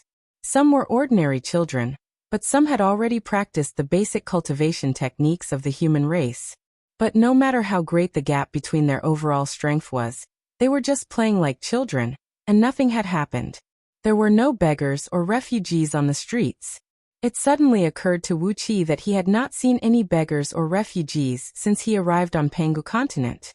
This was a land rich in resources, and as long as one worked hard, one could always fill their stomachs. Moreover, the people here were simple, honest, and straightforward. Even if natural disasters created some refugees, they would soon be absorbed and digested by the nearby villages and towns. Looking around at the peaceful and smiling people of Luo City, Wuxia suddenly found that he had fallen in love with Pangu continent. Standing at the end of the street, he smiled and looked at a group of children who were playing fighting games with wooden sticks and bamboo poles. After a quarter of an hour, he nodded and strode towards the prefecture overseer mansion in the middle of the city. The teleportation formation set up by the Diyu government to connect the various provinces and cities was set up in the square in front of the prefecture overseer manor. When they arrived at the prefecture overseer's mansion, the teleportation formation on the square burst with a bright light, and a few officials of Diyu dressed in green walked out of the formation. There were already several officials from Mi province waiting at the side of the square. They walked up to the officials and received an official document and a token from them. They gathered together and whispered a few words. Then, the Mi province officials smiled and led these foreign officials to a pavilion on the side of the square. After a brief moment of silence, Wuxia walked up to a few officials, who were clad in black clothes and had jade crowns on their heads. He cleared his throat and asked the officials, "My lords, I'd like to use the teleportation formation to go to Zhong province. I wonder if you can do me a favor?" The officials gave Wuxia a look, and one of them pulled out a bone mirror and pointed it at Wuxia. A beam of white light shone from the mirror, and shone on Wuqia's body. Suddenly, a large plume of purple mist sprayed out of Wuqia's skin, visible to the naked eye under the reflection of the bone mirror. The officials who had a solemn expression immediately put on a smile. The official holding the bone mirror said, "So, you are a brave warrior of our clan. Of course, it's convenient. Ha! I thought you are one of those ignorant cultivators. We were going to give you a hard time." Wuxia cupped his fist and bowed to them, then threw a pile of energy stones as the fee for using the teleportation formation, and strode into the formation. When these officials found out that Wuxia was cultivating with the cultivation technique of the human race, and had an extremely strong cultivation base, their attitude became extremely friendly. They didn't even ask Wuxia where he was going or what he was going to do. They just helped him activate the teleportation formation, allowing Wuxia to find the coordinates of Zhong province and teleport out. Wuxia knew that he had deliberately exposed the fact that he possessed the true body of heaven and earth scripture, which was why these officials treated him with such a good attitude. If it were a cultivator who wanted to use the teleportation formation of Du, he would either have to pay an extremely expensive price, or he would simply vanish from the face of the earth. Unless he was a cultivator who had a powerful backer, whom the officials of Du would not dare to act rashly, and who had obtained an identity certificate from the immortal pass established by the officials of Du. Only then could he use the teleportation formation safely. Du could mobilize its forces between various provinces through the teleportation formation, but the cultivators were restricted to their respective provinces. This made it easier for the officials of Du to strengthen the management and suppression of the cultivators in each province. The pressure brought by the teleportation formation was suddenly lifted, and Wuqi's eyes lit up. He had already arrived at the teleportation formation in front of the prefecture overseer mansion of Zhongning City. The atmosphere in Zhongning City was extremely strange. As soon as Wuqi stepped out of the formation, he immediately sensed the murderous atmosphere. Groups of armored soldiers were patrolling the streets around the mansion, their murderous eyes glancing at Wuqi from time to time. Nearly 100 flying ships were hovering above the mansion, with dozens of oracles from the Directorate of Celestials sitting cross-legged near each of them. The flying ships and the oracles formed a complicated formation that firmly protected the prefecture overseer mansion within. Dozens of extremely powerful auras were hidden in the prefecture overseer's mansion, and their sharp auras were so strong that even the clouds in the sky were shattered. These auras connected with the flying ships and high priests in the sky, locking down the void around the prefecture overseer manor.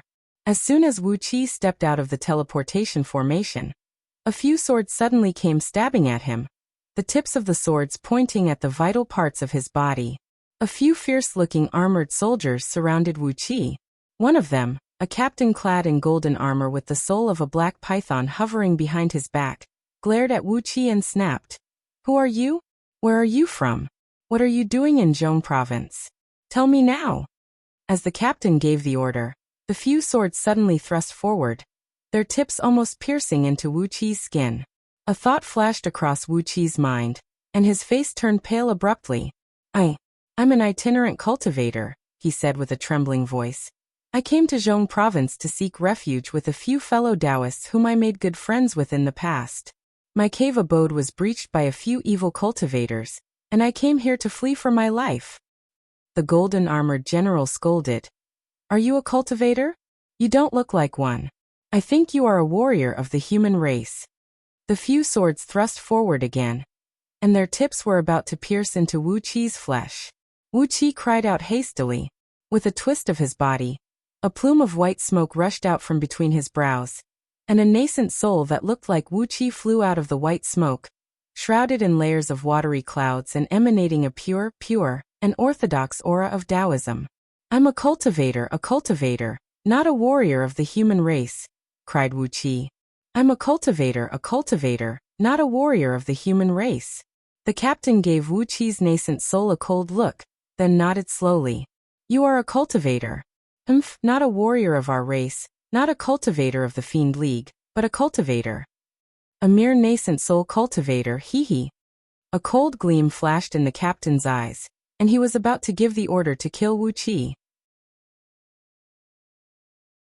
A thought flashed through Wuqi's mind, and he cried out hastily, "General, those few best friends of mine are the disciples of the 3 lotus thrones and 6 arms demon subduing great Bodhisattva, a disciple of the great solar wheel dazzling heavenly Buddha. I'm here because they invited me to renounce my Tao and become a Buddha. If you kill me, you won't be able to explain it to them. The great sun heavenly realm will definitely pursue this matter." The captain was stunned.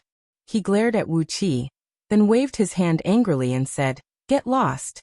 Without checking Wuqi's identity document, the captain let go of Wuqi and let him leave. Wuqi narrowed his eyes and gave the captain a look, then spun and left with a smile on his face, flashing into a remote alley at the side of the square. Standing at the entrance of the alley, Wuxia looked at the main entrance of the prefecture overseer mansion, trying to figure out what had happened in Zhong province during the past few months. None of Wuqi's celestial fiend puppets had sent him any information about Zhong province. Apparently, all the information had been blocked. The teleportation formation flashed again, and nearly 100 burly men walked out from it. However, their luck was obviously not as good as Wuqi's. Right after they appeared, a great oracle above the prefecture overseer mansion gave a stern cry. 3 beast warriors! Kill them! Armies of armored soldiers swarmed over from all directions, while countless restrictive spells and bone talismans sprinkled down from the sky. Before the nearly 100 burly men could figure out what was going on, they were all slaughtered by the soldiers of Zhong province. The corpses were quickly cleaned up, and the blood and gore were cleaned up as well. In just 2 hours, a dozen groups of people had arrived at the teleportation formation in Zhong province. Apart from a few Taoists who claimed that they were supported by powerful sects, and that they were just immortals from outer domains who came to Pangu continent for an adventure, all the other groups of people, whether they were human warriors or cultivators, were killed by the soldiers who swarmed over from all directions. Looking at the overbearing and ferocious behavior of these Zhong province's army, Wuqi had a rough idea of what was going on. Perhaps Feng Lingling was not killed in the dark abyss of the Northern Ocean, and he had most likely escaped from it as well. But he should not be in a good condition. More likely, he had already received the news that King Baishan was going to deal with him, and that was why he was so vigilant. Interesting. If Feng Lingling really escaped from that place, what would King Baishan and Patriarch Miaoing do? After a brief moment of pondering, Wuqi shook his head in puzzlement. If Patriarch Miaoing really wanted to deal with Feng Lingling, he would have been smashed to pieces long ago.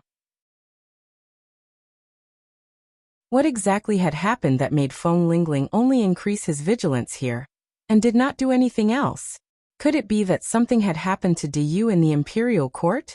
I don't have enough information. Wuqi frowned in annoyance. He could vaguely smell the tremendous risk and profit hidden in this matter, but the lack of information made him not dare to intervene in the matter rashly. With a sigh, Wuqi gave the heavily guarded prefecture overseer mansion a glance, then transformed into a breeze and drifted away.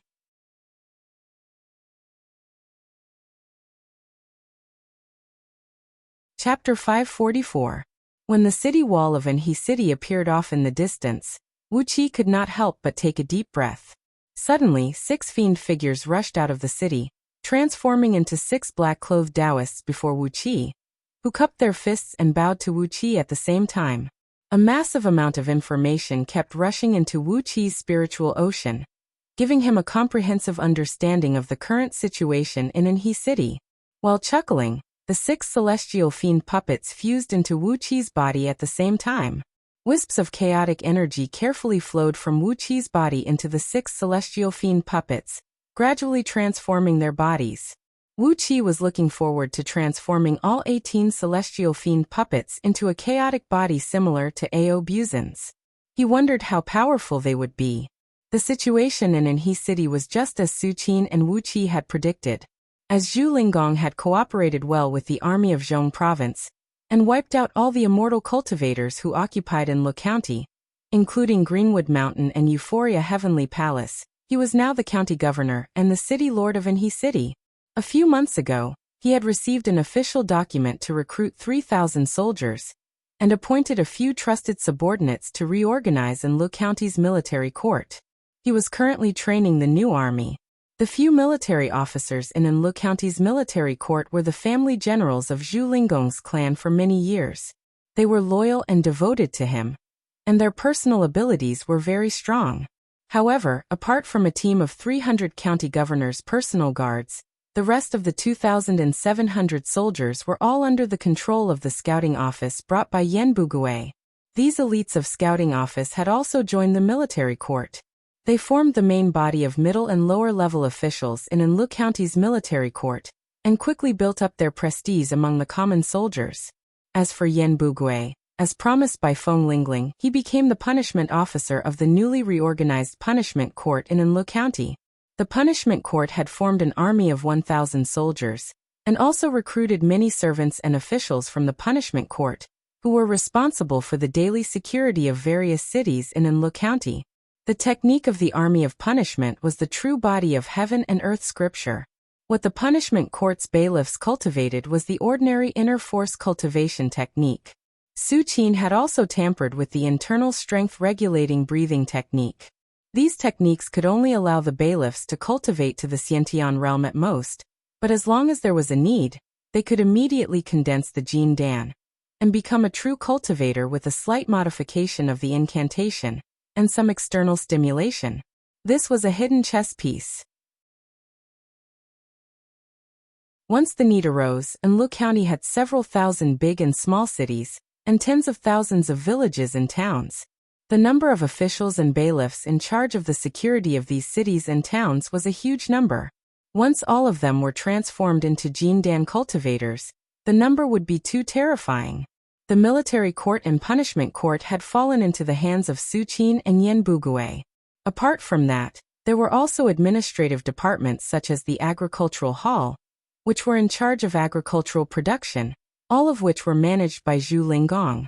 An administrative department like the agricultural department had no real power, nor did it have much benefits, so Su Qin simply gave up control of this area. As for the Directorate of Celestials in Enlu County, it was established by a few low-grade oracles sent by Zhong Province's Directorate of Celestials. The Directorate of Celestials had a venerable status, and it was detached from the administrative system of Enlu County. They had formed their own branch, and neither Zhu Linggong nor Su Qin could interfere with their affairs for the time being. After quickly analyzing the massive data and information sent to him by the celestial fiend puppets, Wuxia transformed into a beam of dark light and shot into Enhe City. Compared to the time when Wuxia left a few years ago, the itinerant cultivators who wandered around Enhe City had vanished without a trace. Over the several hundred years since the invasion of itinerant cultivators, the exquisite and novel pavilions and pavilions built on both sides of the streets had long been demolished. All the buildings in Enhe City had been transformed into the square, heavy, and unadorned buildings of Diyu. As the pavilions and pavilions built by itinerant cultivators were demolished, the streets in Enhe City had become much wider. From time to time, small groups of punishment court servants would stroll slowly across the clean streets, casting vigilant glances at the pedestrians walking back and forth on the streets. It was especially so for some high-ranking officials. From time to time, they would pull out specially made bone mirrors and shine them at the suspects walking on the streets. Just as Wuqia landed noiselessly on the street, a young man clad in a green robe and a small hat was shown at by the bone mirror held by an official from the punishment court. Abruptly, a blinding white light burst out from the mirror. The official pointed at the young man and cried out sternly, "Cultivator! An early-stage Jin Dan cultivator!" The shrill sound of a bone flute rang out from all directions, causing a sharp pain in the ears of those who heard it. The common people on the streets were fleeing in all directions, screaming and screaming in panic. Suddenly, a small flying ship soared into the sky from the direction of the city lord mansion, and soon arrived above the street following the sound of the bone flute. Then a dozen muscular figures descended from the sky. Yan Bugui had personally brought a dozen punishment court soldiers to the scene. The early-stage Jin Dan cultivator was so frightened that he screamed hoarsely, "I mean no harm, I'm just." Yan Bugui had already rushed in front of him, and with a single slash of his sword, he pierced through the cultivator's dantian cleanly. An invisible purple energy rushed into the cultivator's body, and his golden core was shattered into pieces. Yan Bugui kicked the cultivator's dead body away and snapped, "Listen up, all the rascals. This is the territory of Diyu, and no immortal cultivators are allowed to trespass here." Yan Bugui's loud shout shook nearly half of Enhe City. Suddenly, loud applause and cheers were heard coming from somewhere. The common people of Enhe City felt happy and relieved that Yan Bugui had dealt with this Jin Dan cultivator so decisively. From the cheers of the common people, Wuqia could tell that even though itinerant cultivator forces had invaded Enlu County for hundreds of years, the common people had always been loyal to Diyu. When the official forces of Diyu once again ruled this land, All the common people had returned to Du without hesitation. Du had ruled Pangu continent for too long, and it would take a long time and effort to establish a vast base here, as well as some opportunities.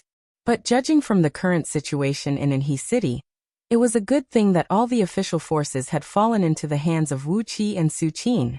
With a sharp sword in his hand, Yan Bugui glanced around with an awe-inspiring air, and happened to see Wu Qi.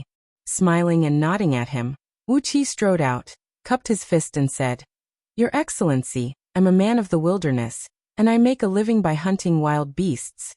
I wonder if I can join Anhui City and contribute my strength to the people of Anhui County?" Yan Bugui pretended to give Wu Qi a once-over, then said with a frown, "You mean you want to be an official?" Wu Qi nodded his head. He patted his own chest, laughed out loud and said, "Since I was young, I've never had the courage to fight. Even the big bears and fierce tigers on the mountain are no match for my punch. Back then, when those immortal cultivators ruled Anhui City, I disdained to associate myself with those filthy people. Now that Your Excellency has led an army to recapture Anhui City, I'm here to serve you." After a brief moment of pondering, Yan Bugui walked a few circles around Wu Qi, nodded thoughtfully and asked, "How strong are you?" Wu Qi glanced to his left and right, then strode to the entrance of a shop on the street. He grabbed a huge boulder that was used to tie mounts in front of the entrance, then lifted it over his head with one arm effortlessly. The boulder measured about 10 feet in circumference, and weighed at least 20 to 30,000 kilograms. As he swung his arm, he casually tossed the boulder over his shoulder like a child playing with a ball.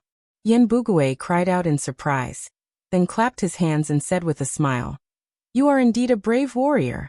Excellent, excellent. It will be a real waste if you join the punishment court. Let me introduce you to the military court, as they happen to be short of 100-men lieutenant. What is your name? You can take the position of 100-men lieutenant." After throwing the boulder back to its original spot, Wu Qi cupped his fist at Yan Bugui and said with a loud laugh, "My name is Tanlang." When he said the name Tanlang, Wu Qi's heart skipped a beat. It was Wu Wang's real name, the real name of his master and underhand sect. He was going to use this fake name to stir up a reign of terror on Pangu continent. Yan Bugui gave Wu Qi a look, and Wu Qi nodded his head slightly. After that, Yan Bugui pulled out a bone mirror glinting with a bright green gleam, and carefully scanned Wu Qi from head to toe. A faint layer of purple mist drifted out of Wu Qi's skin. "No wonder you have such a great strength," Yan Bugui said happily. "It seems that you have comprehended Panga's power. Excellent. A good man like you who can comprehend Panga's power on his own is exactly the talent we need." Wu Qi smiled and said nothing. So the official name of this purple mist was Panga's power? It was the purple mist that grew on Pangu continent, which was derived from Panga's body. If it was not Panga's power, what else could it be? The officials of the punishment court were smiling happily as well. With the purple mist around him, it was impossible for him to be a spy sent by immortal cultivators. 1 was 1, and 2 was 2. For these ordinary officials, this was the simplest question. No one would have thought that there was an abnormal existence like the innate chaotic spirit body, who could make purple mist coexist with other energies. Yan Bugui had discovered a talent, a great talent. Therefore, he personally brought Wu Qi to the military court in Anhui City. Upon hearing the news, Zhu Linggong and a few military officers under him came out to greet them. When they heard that Yan Bugui was going to recommend a man to join the military court, Zhu Linggong's expression remained unchanged, but the faces of the few military officers around him turned unsightly at the same time. Wu Qi's heart skipped a beat. He gave Yan Bugui a look, reached out a hand to touch his face, and smiled without saying a word. Yan Bugui's face was unsightly. "Why are you hesitating over such a trivial matter?" he said with a gloomy face. "Your Excellency, please mind your attitude," said one of the military officers next to Zhu Linggong angrily. "My lord is the current county governor of Anhui City, the lord of Anhui City." Wu Qi sighed lightly. He turned to look at Zhu Linggong and asked, "Old Zhu, where is that son of yours, my disciple Beiji?" "All right, I don't want to be a 100-men lieutenant anymore. In a few days, Just hand over the authority of the military court to me. Zhu Lingong's face fell, and a few of his trusted military officers took a few steps back in fright. Purple mist rose from Wu Qi's body, emanating a tremendous pressure that forced Zhu Lingong and the others to drop to their knees. He said in a deep voice, "I'll cast a restrictive spell on your souls later. As long as you behave obediently, you will be fine." After a brief moment of pondering, Wu Qi shook his head and said, "Just enjoy the wealth and glory that city lord and county governor can bring you. Leave the rest to us." Zhu Lingong's expression was indescribable. He stared at Wu Qi with a trembling body, then finally bowed his head dejectedly.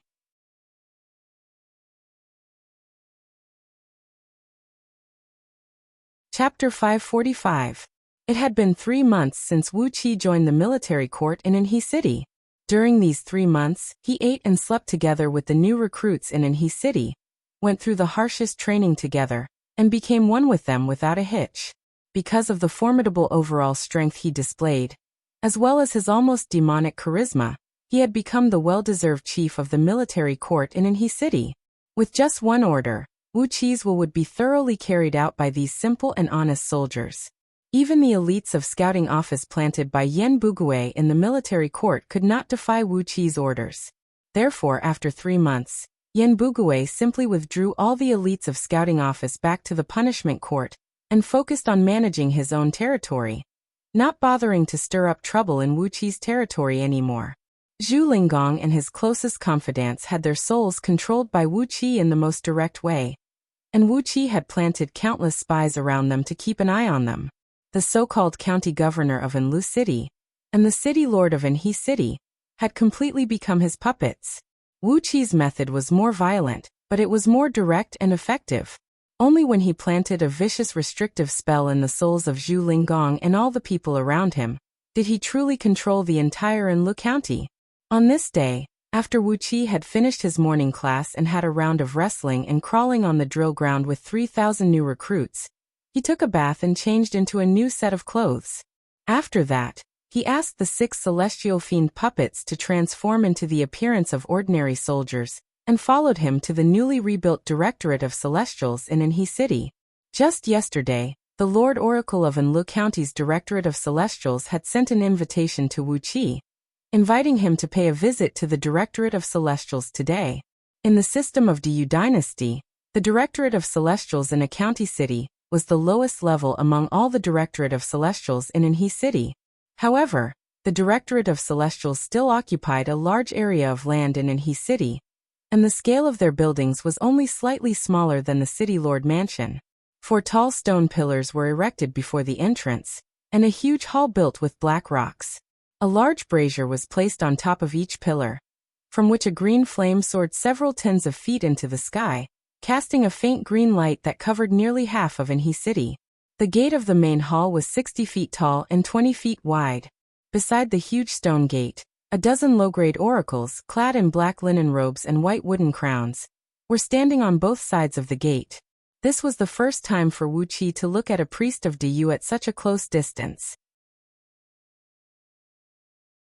The faces of the dozen or so low-level oracles were as pale as corpses, and their frail bodies looked as if they could be blown away by a gust of wind. Their gazes were deep and profound, emitting a faint green, blue, and other glows that resembled ghostly flames. They were dressed in linen robes, and the cuffs of their sleeves were embroidered with a few star patterns using extremely fine white threads. The oracles of Diyu were divided into 3 grades: sun, moon, and star. Each grade was divided into 9 grades, and they were identified by the patterns embroidered on their sleeves. These patterns not only represented their identity, but also their overall strength. Star oracles were the weakest oracles in the system of Diyu's Directorate of Celestials. They could even be considered as apprentices, and their overall strength was roughly equivalent to a cultivator from Jindan realm to nascent divinity realm. Moon oracles were equivalent to heaven immortals. By using various mystic arts and talismans, their overall strength was strong enough to fight against heaven immortals. The sun oracles corresponded to the golden immortal level of existence. For example, Yuzong, the principal oracle of Diyu's Directorate of Celestials in Zhong Province, was a sun oracle. As for oracles stronger than sun oracles, they usually only existed in the headquarters of the Directorate of Celestials in the capital city of Du. They were all great oracles who never showed themselves, and were equivalent to the strategic forces of the entire Du dynasty. As such, they would not easily leave the area of 10 billion miles around Yuxiong Plain, the capital city of Du. The few oracles in front of Wuxia, who had 2 to 3 small stars embroidered on their sleeves, were roughly at the level of early-stage nascent soul realm in the peak of Jindan realm. They were insignificant figures, especially before they activated the bone talismans and used the various mystic arts of the human race. These oracles were not much stronger than ordinary mortals. After giving them a cold glance, Wuxia strode up the 36 steps in front of the Directorate of Celestials. It was not until Wuxia reached the top of the steps that a young man with 6 small stars embroidered on his sleeves slowly came out to greet him. Without saying a word, he put his hands under his sleeves and raised them before his face, then bowed slightly and gave Wuxia a somewhat mysterious bow. Wuxia cupped his fist at the young man and looked at him without saying a word. "Welcome, Your Excellency Tanlang. This way, please." The young man squeezed out a smile on his pale face, then spun and walked through the stone door. Wuxia followed behind the young man, and strode into the Directorate of Celestials with 6 soldiers transformed from celestial fiend puppets. Walking through a deep and long tunnel, there were only 2 small oil lamps on the walls on the left and right of the huge stone tunnel, emitting a dim light. Therefore, the light in the tunnel was dim. If it were an ordinary person, they wouldn't even be able to clearly see the path ahead of them. The air in the tunnel was heavy and suffocating, as if there were sticky cobwebs drifting in the air, giving one the illusion that they were in an ancient tomb. After walking along the tunnel for several hundred feet, the scene before Wuqi's eyes suddenly opened up. A square hall, nearly 100 feet in both width and length, and 300 feet in height, appeared before him. In the center of the hall was a huge stone brazier, from which a clump of green flame without any heat was spewing out, nearly licking the ceiling of the hall. Vaguely, Wuxia could see countless figures flickering amidst the several tens of feet wide flame. Suddenly, he heard countless whispers coming into his ears, as if the countless souls of the deceased in the flame were telling him something. A strange power surged in the hall. This power did not give people any pressure. Instead, it gave people a soothing feeling, allowing them to relax completely. It was a strange temptation that made people want to sleep peacefully under the cover of this power. It was a strange temptation that made people want to sleep forever. Wuxia could tell that the force was the most mysterious and unpredictable nether return in the Tao of Ghost and Deity taught by Princess Zhang. It was a power that only dead ghost and deity could master, a power that belonged to the 9 hells. Wuxia knew that the oracles of the human race could communicate with ghost and deity, and borrow the power of ghosts and deities. But he could not help but marvel at the fact that the oracles of the human race could accumulate such a powerful nether return force in this hall. The various mystic techniques of these oracles had reached an unimaginable level. The nether return force was a power that even gold immortals might not be able to touch, but these oracles of the human race seemed to be able to master it with ease. The walls of the strangely shaped hall were engraved with ancient patterns, all of which depicted the ancient people fighting all kinds of ferocious birds and beasts, as well as ferocious deities and evil ghosts on Pangu continent. Without exception, all the patterns showed that human beings had won in the end. A bloody, primitive, and violent pressure could be sensed from the ancient and thick carvings. Upon hearing Wuqi's footsteps, a handsome and elegant young man, clad in a black robe made of fine linen and a black jade crown on his head, came out from behind a huge brazier in the center of the hall. With a smile on his face, he put his hands under his sleeves and raised them before his face, then bowed slightly to Wuxia. Wuxia cupped his fist and returned the bow. "You Mu, the great oracle of Anlu County's Directorate of Celestials?" he asked in a deep voice. He glanced at the young man's sleeve and saw 3 crescent moons embroidered on it. Clearly, his overall strength had surpassed that of a lower-tier heaven immortal, reaching at least the level of a 27th-tier heaven immortal, or even higher. On top of that, moon oracles were different from star oracles. They had been dealing with the power of ghost and deity for many years, and their bodies had been soaked in the power of ghost and deity, as well as the power of nature. As a result, they possessed certain divine abilities and extraordinary abilities, and were no longer a weak and pitiful mortal body. Any cultivator of Jindan realm could kill a 9-star oracle with a sneak attack. However, no celestial immortal could so easily assassinate a moon oracle. The power of Moon Cla's priests was beyond the imagination of ordinary people. Moreover, compared to the power of heaven immortals, the power possessed by oracles was much more mysterious, unpredictable, and difficult to guard against. The fact that they were moon oracles was more than enough to make Wuxia vigilant.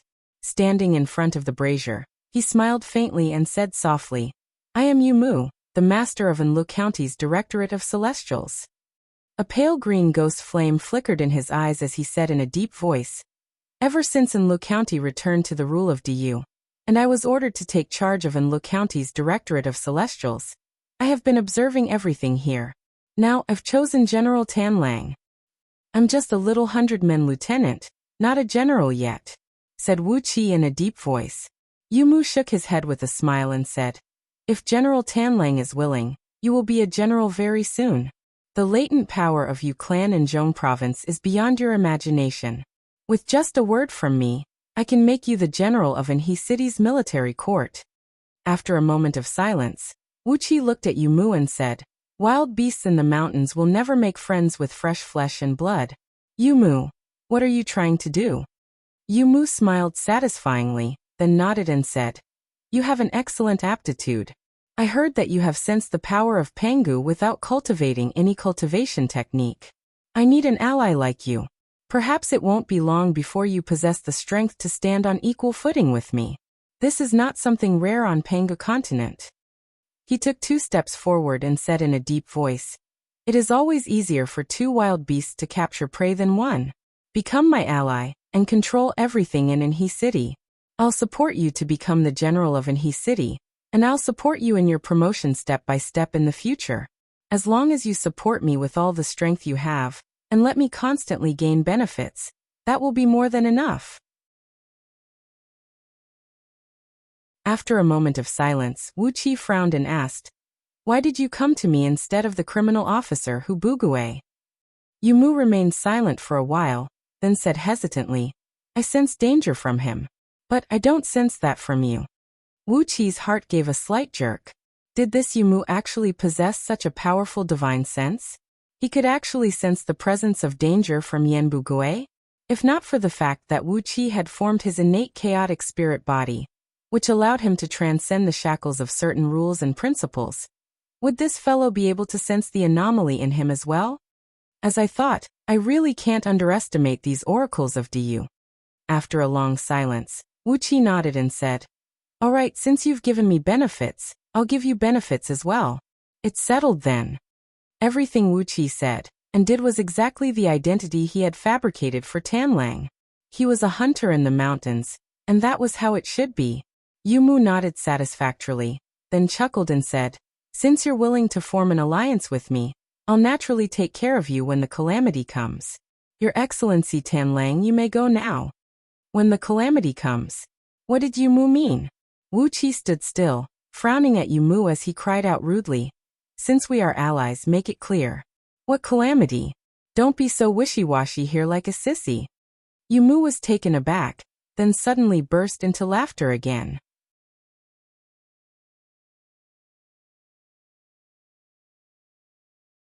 Chapter 546. Walking along the streets of Anhe City, Wuxia had his head bowed as he pondered over the calamity Yu Miao had mentioned. The root of the matter was the incident in the dark abyss of the Northern Ocean. Together with many civil and military officials of Zhong province, Feng Lingling had stumbled upon the scene where King Baishan and Patriarch Miaoing were flirting, and King Baishan and Goddess Miao Xian had issued a killing order. After a bloody battle, apart from Reverend Li Yang, who was rescued by Goddess Xian Dai and escaped with a mystic technique, Feng Lingling and a few important ministers of Zhong province, including Yu Miao, who had a grudge against Wuqi, had also escaped from the dark abyss of the Northern Ocean. One had to admit that as the prefecture overseer of Du's first-grade province of Zhong province, Feng Lingling did have many life-saving treasures. As the chief oracle of Zhong Province's Directorate of Celestials, Yu Miao's life-saving treasures were no less than Feng Lingling's. No one knew what had happened in the battle, but Feng Lingling, Yu Miao, and a few others had escaped from the dark abyss of the Northern Ocean and returned to Zhong Province. It was a terrible thing. As soon as Feng Lingling returned to Zhong Province, he immediately sent the most urgent warning to the capital city of Diyu. King Baishan had colluded with heaven immortals from outer heavenly realms, and had even killed an important minister of Diyu by force. Clearly he had the intention of rebelling, and his crime could not be forgiven. Not long after Feng Lingling sent the warning, an imperial edict was delivered directly from the celestial court to the current human emperor of Diyu. Feng Lingling, the prefecture overseer of Zhong Province, had led an army to attack the temporary imperial residence of the celestial court's 9 celestial lord. What was his intention? The human emperor, please give the great emperor of celestial court an explanation. When the celestial court's imperial edict was delivered to the imperial palace of Diyu, and many important ministers of Diyu were having a headache over the matter, King Baishan had struck out in a leisurely manner. King Zhongqiu, the son of King Baishan, was obsessed with women, and had unintentionally seduced goddess Miao Xian, the disciple of patriarch Miaoying. Such a treasonous act had indeed violated the human emperor's ban. King Baishan had already punished King Zhongqiu severely, and was going to imprison him for 10 years as an example. However, King Baishan angrily complained to the human emperor, saying that Feng Lingling, the prefecture overseer of Zhong Province, had an affair with a heaven immortal from outer domains, who did not know that he, King Baishan, was loyal to the imperial family of Diyu. How could he do such a thing? Feng Lingling harbored an ulterior motive, as he had falsely accused the members of Diyu's imperial clan. He had to kill Feng Lingling and his entire clan to maintain the dignity and reputation of Diyu's imperial clan. King Baishan angrily pointed out that Feng Lingling had provoked the celestial lords of the celestial court for no reason, and when he realized he had provoked the wrong person, he put the blame on himself in order to escape responsibility. If this matter was not dealt with seriously and Feng Lingling was not taught a harsh lesson, he, King Baishan, would seek justice from Feng Lingling even at the cost of his life. Both King Baishan and Feng Lingling only had one side of the story. So who should he believe? Especially when the matter involved the celestial lords of the celestial court. Would the celestial court take advantage of it if it was not handled well? Yu Mu told Wuxia that the case was currently being debated in the imperial court of Diyu. It had been going on for months, but there was still no conclusion. Yu clan had a very strong backing in the Directorate of Celestials of Diyu, so they were not worried about the final outcome of the matter.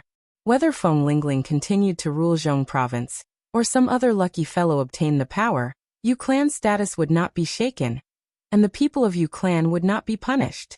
But, judging from the current rumors in the imperial court, Feng Lingling was very likely to be in deep trouble. Once Feng Lingling was in deep trouble, Feng clan would face a purge from top to bottom. All the officials and clans in the 300 provinces under the jurisdiction of Zhong Province would be purged with blood, and replaced by the direct descendants of the new prefecture overseer. Such a thing had happened more than once in the history of Diyu, and the official clans of Diyu had a deep understanding of such a cruel purge. If Feng Lingling was really purged, no doubt Feng clan would be in deep trouble, but Zhu Linggong, who had just been appointed as the county governor of Anlu City and the lord of Anhe City, would also be knocked down to the ground. Yu Mu hinted to Wuqi that only when Wuqi became his ally could he protect Wuqi. In return, Wuqi would naturally support Yu Mu with his military force. Both of them would support each other and move forward together. After all, as a member of Yu clan, Yu Mu also had the ambition to climb up the ranks. The higher the status of a member of Yu clan, the more profound mystic techniques and talismans they could obtain, the better supplies they could get, and the stronger beast souls they could fuse with. The reason why Yu Mu chose Wuqi as his ally was that Wuqi was born in the wilderness, and had nothing to do with the official clans in Zhong Province. At the same time, Wuqi had shown excellent aptitude and charisma. A man like him was destined to have a good future in the military court. Mu was a smart man, so he approached Wuqi and made a formal request to form an alliance. Since I have nothing to lose, why shouldn't I agree to his request? Wuqi smiled. Just now in the Directorate of Celestials, he had promised Wuqi that as long as Mu could protect him in the storm that might break out in the future, he would do his best to help Mu attain a higher status and greater benefits. In the same way, Mu would use all his strength to pave a golden path for Wuqi's advancement. It was nothing more than an exchange of benefits. Mu was very experienced in doing such things, but he never dreamed that Wuqi was 100 times more experienced than him. Grinning coldly, Wuqi suddenly turned around and walked out of Anhe City, striding toward a vast mountain range in the distance. As he ran, Wuqi quickly spread his divine sense in all directions, cautiously checking the surroundings. Meanwhile, the 6 celestial fiend puppets spread out in all directions, guarding the passage behind Wuqi, not allowing any eyesore to pass through. The ground under his feet trembled slightly as Wuqi's divine sense captured the fluctuation of an energy vein. The purple energy in his body quickly fused with the fluctuation, and with a blink of his body, he was teleported to the depths of a distant mountain range along the energy vein. He did not make any sound or stir up any energy fluctuation when he teleported. It was the Kwafu chasing the sun step, a divine ability unique to the experts of the human race. After taking a few turns in the depths of the mountain range, Wuqi suddenly plunged into a cliff. The cliff shook and rippled like water. Wuqi plunged into the cliff, and in front of him was a valley that was shrouded in green pines and wisterias, making it very difficult to see from the sky. On top of that, it was also shrouded in formations, making it even more secluded. The valley was about 100 miles long, and its widest part was only about 1 mile long. The terrain was winding, with streams murmuring in the valley, and a 9-turn waterfall pouring down from one end of the valley. There were also 2 energy veins that converged at the bottom of the valley. The place was rich in water vapor and natural energy, and as a result, the valley was full of exotic flowers and plants. As soon as Wuqi stepped into the valley, he smelled a refreshing aroma swirling around him. It was indeed a good place to live in seclusion and cultivate. As soon as he stepped into the valley, a figure suddenly rushed out from a corner. A flaming mirror soared into the sky, and a large sheet of flame silently burned down toward Wuqi's head. The faint blue flame came with a strange heat that could penetrate through one's internal organs, as if the blood essence in one's body would be triggered by it, and turn into a clump of flame that could burn one to ashes. The 3 ultimate heavenly flame of burning essence was a vicious flame that could restrain immortal cultivators, a flame that could burn one's essence, energy, and soul. Wuqi smiled faintly. With a shake of his hand, he sprayed out a plume of cold air, which spread out and transformed into a large sheet of Xianbing shield that blocked the attack of the flame. Then his body twisted and his face twisted, transforming into the appearance of Taoist greed. Supremacy 3 Flame, Wuqi cried out in a deep voice. It has been years since we last met. Why did you attack me with such a powerful attack? The figure was none other than Supremacy 3 Flame, who was clad in a red Taoist robe, bearing his fangs and brandishing his claws. He was harvesting a peculiar crop called Blood Valley nearby, and was planning to use it as a raw material for brewing fine wine. Suddenly, he saw a stranger barging into his field, and immediately struck out with a murderous strike. But when he saw Wuqi transform into the familiar Taoist greed, he hastily retracted the 3 ultimate heavenly flame of burning essence, rushed forward and threw his arms around Wuqi. Ha ha! My good brother! Damn it, it has been a few years since we last met, but what exactly are you up to? Supremacy 3 Flame roared with laughter as he held Wuqi in his arms, then gave Wuqi a few punches. Supremacy 3 Flame was indeed confused by Wuqi. Initially, he had established Euphoria Heavenly Palace in Anhe City, and had taken control of the entire Anlu County. What a great foundation it was. Not even 2 years had passed since Supremacy 3 Flame became the old great emperor of Euphoria Heavenly Palace. Then, Feng Lingling arrived with an army, and a fight broke out between the army of Zhong Province and the immortals of Green City. Inexplicably, Euphoria Heavenly Palace fell apart, and the official force of DU regained control of Anlu County. After that, Wuqi's celestial fiend puppet brought Supremacy 3 Flame and the others to hide in this deep valley. Over the past few months, not even a shadow was seen. Supremacy 3 Flame was a man who liked bustling places, and he had been bored to death in this valley. But the celestial fiend puppet had told him that Wuqi would be back very soon.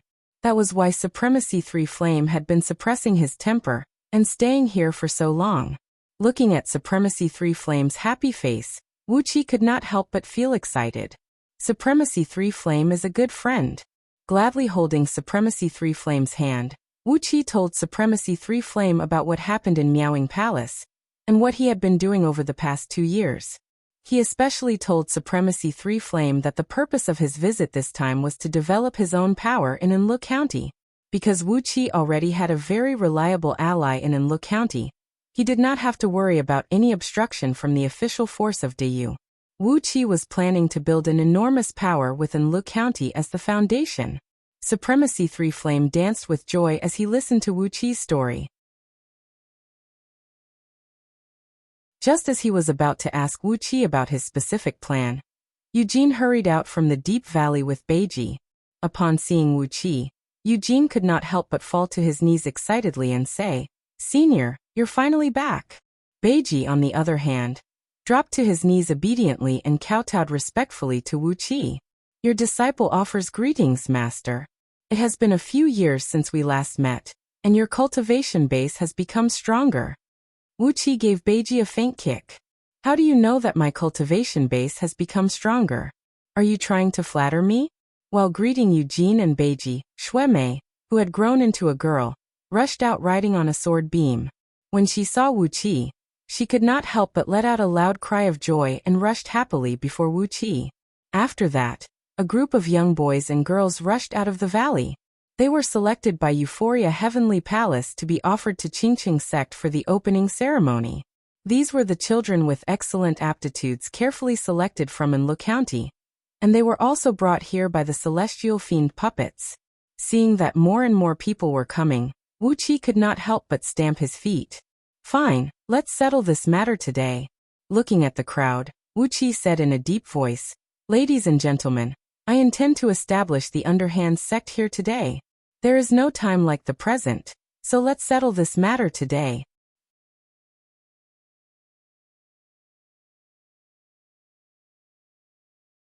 Chapter 547.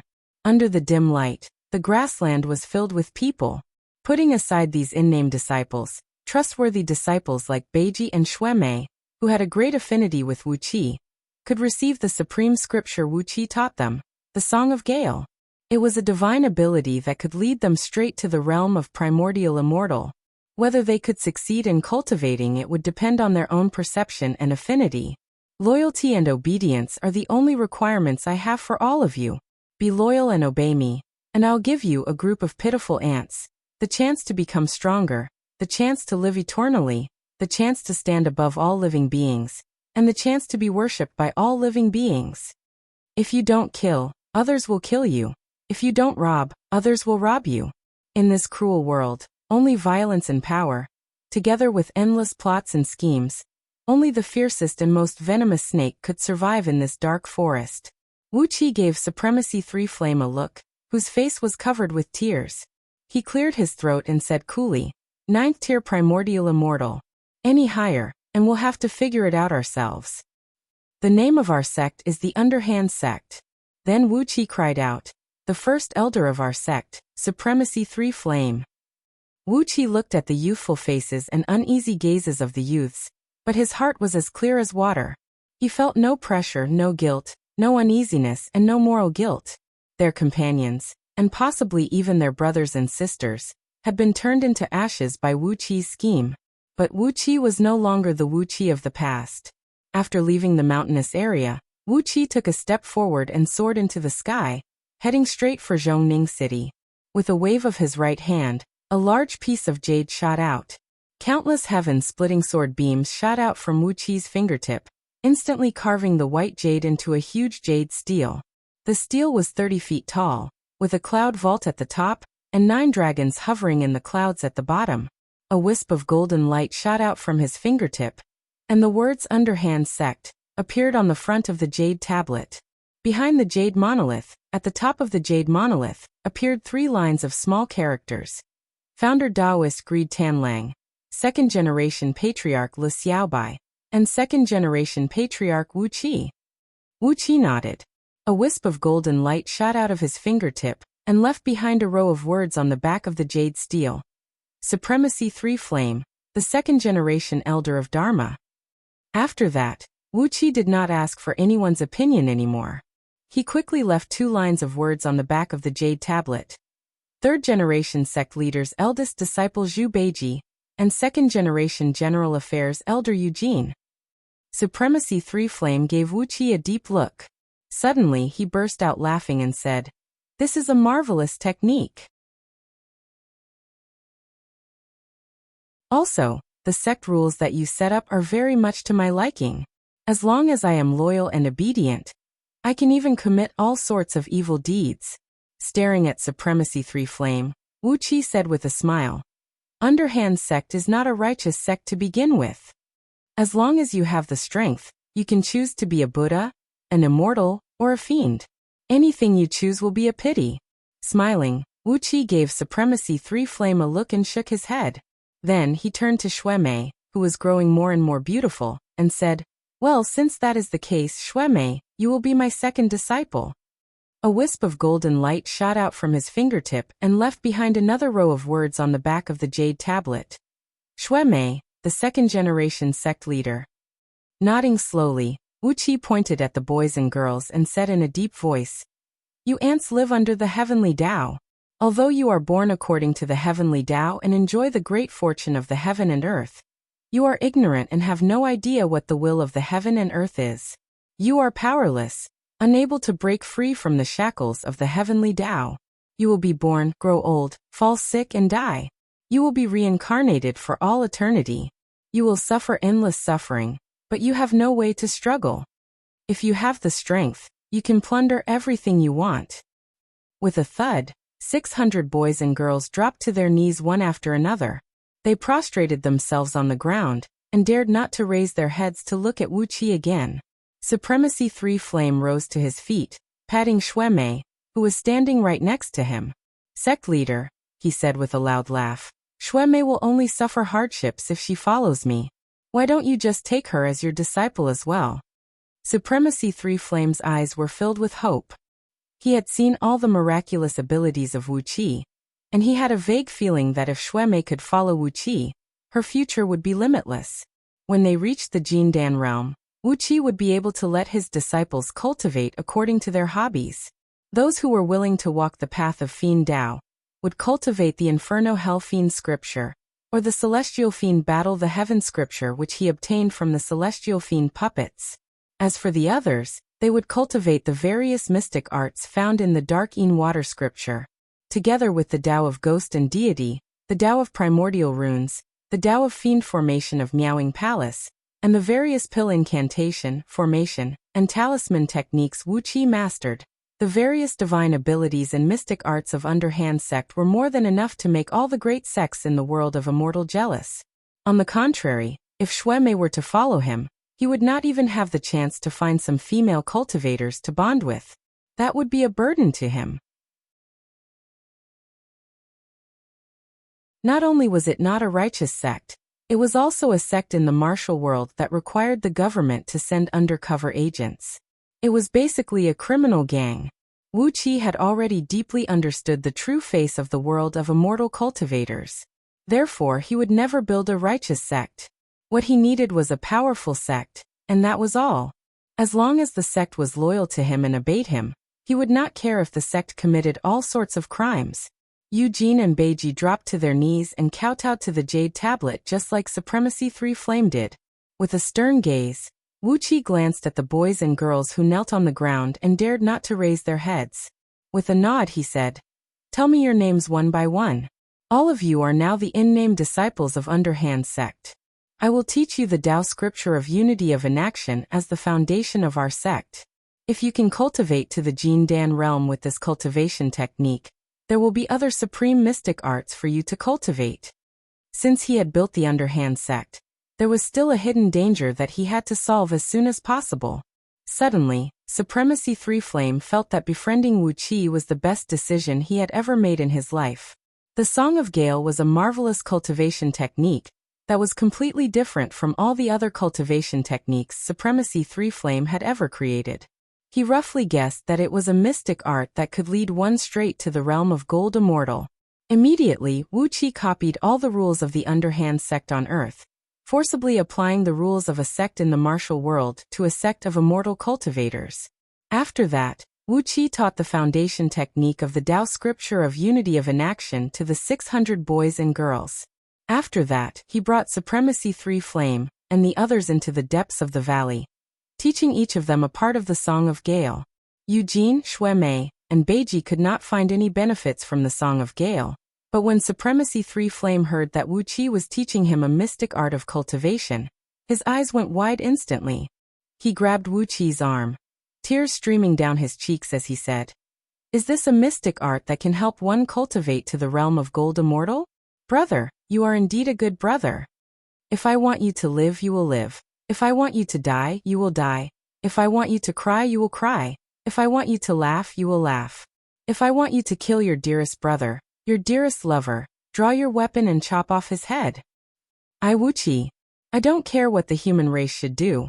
I don't care what the great Tao of heaven and earth dictates to the human race. I'll give you a chance to transcend the heavenly Tao, a chance to get rid of the fate of old age, sickness and death, a chance to live a free and unfettered life. I don't care if you are a man or a woman, beautiful or ugly, kind or evil. I don't care about these things. I don't care if you commit murder and arson in the future. I don't care if you bully men and rape women. I don't care if you go on a rampage and bring disaster to the world in the future. I don't care about these things, and I won't care about you." All of a sudden, Wuxia realized that he was really busy, very busy. Even though he had a precious treasure like the Star Jade Spirit Gold, he did not even have the time to craft a suitable weapon. But there was nothing he could do about it. Who asked him to be so busy? My sect's ancestral master's real name is Tanlang, and my nickname is Greed. I am the second ancestral master of the Underhand sect, the current sect leader. The dreadful pressure made all the boys and girls bow their heads, their bodies drenched in sweat. Not only these boys and girls, even Supremacy 3 Flame, and the other three were staring at Wuxia in astonishment, puzzled as to why he possessed such a dreadful power and a bizarre aura. Supremacy 3 Flame fell to the ground with his back facing the sky. Wuxia laughed, flicked his sleeve, and told the others to keep an eye on the sect. After that, he left the valley in a hurry. In the nameless valley, on a grassland about 1 acre in circumference. The sky could not be seen, as the vines hanging on the thick trunks of the pine trees, which had been growing for an unknown number of years, had completely covered the sky. The valley was illuminated by the dim light emitted by dozens of fluorite stones and pearls. The Unity in Action Tao scripture paid the most attention to establishing a good foundation. The true essence cultivated would be pure, and unbiased. It had the charm of Taoism's tolerance of nature. Using it as a foundation cultivation technique was the most suitable. Wuxia was standing on the stone platform, which was constructed using a spell, looking down at all the people. With both hands clasped behind his back, he unleashed the dreadful power in his body without scruple.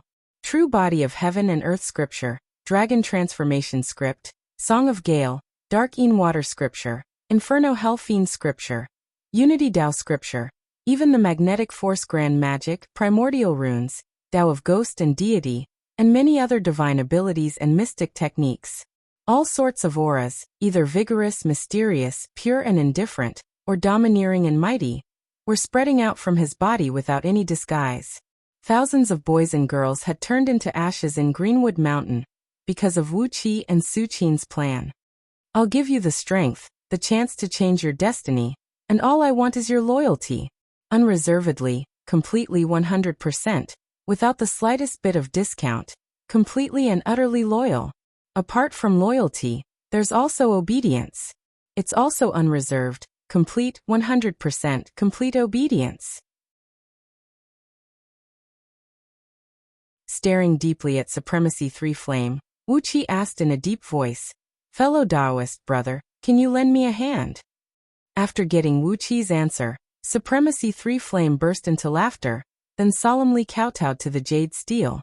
Supremacy 3 Flame, Shui Mei Eugene, and Beiji were the people Wu Qi was familiar with, and they were also the people Wu Qi could trust. Behind them were 600 boys and girls from Qiqi, all of whom had impeccable talent and background. Thousands of boys and girls were carefully selected from Anlu County and offered to Green City. After the great battle in Greenwood Mountain, only 600 of them survived and were brought to this valley. As long as you have the strength, you can do whatever you want. That you're tuning in to the Li Mei's Wuxia Whispers YouTube channel. We're so grateful for your support, and don't forget to subscribe to join us on this incredible journey through captivating stories. Your generosity through donations truly makes a world of difference, as it's the primary source of revenue that allows me to expand and enhance this channel for you. Thank you from the bottom of my heart for being a part of this adventure.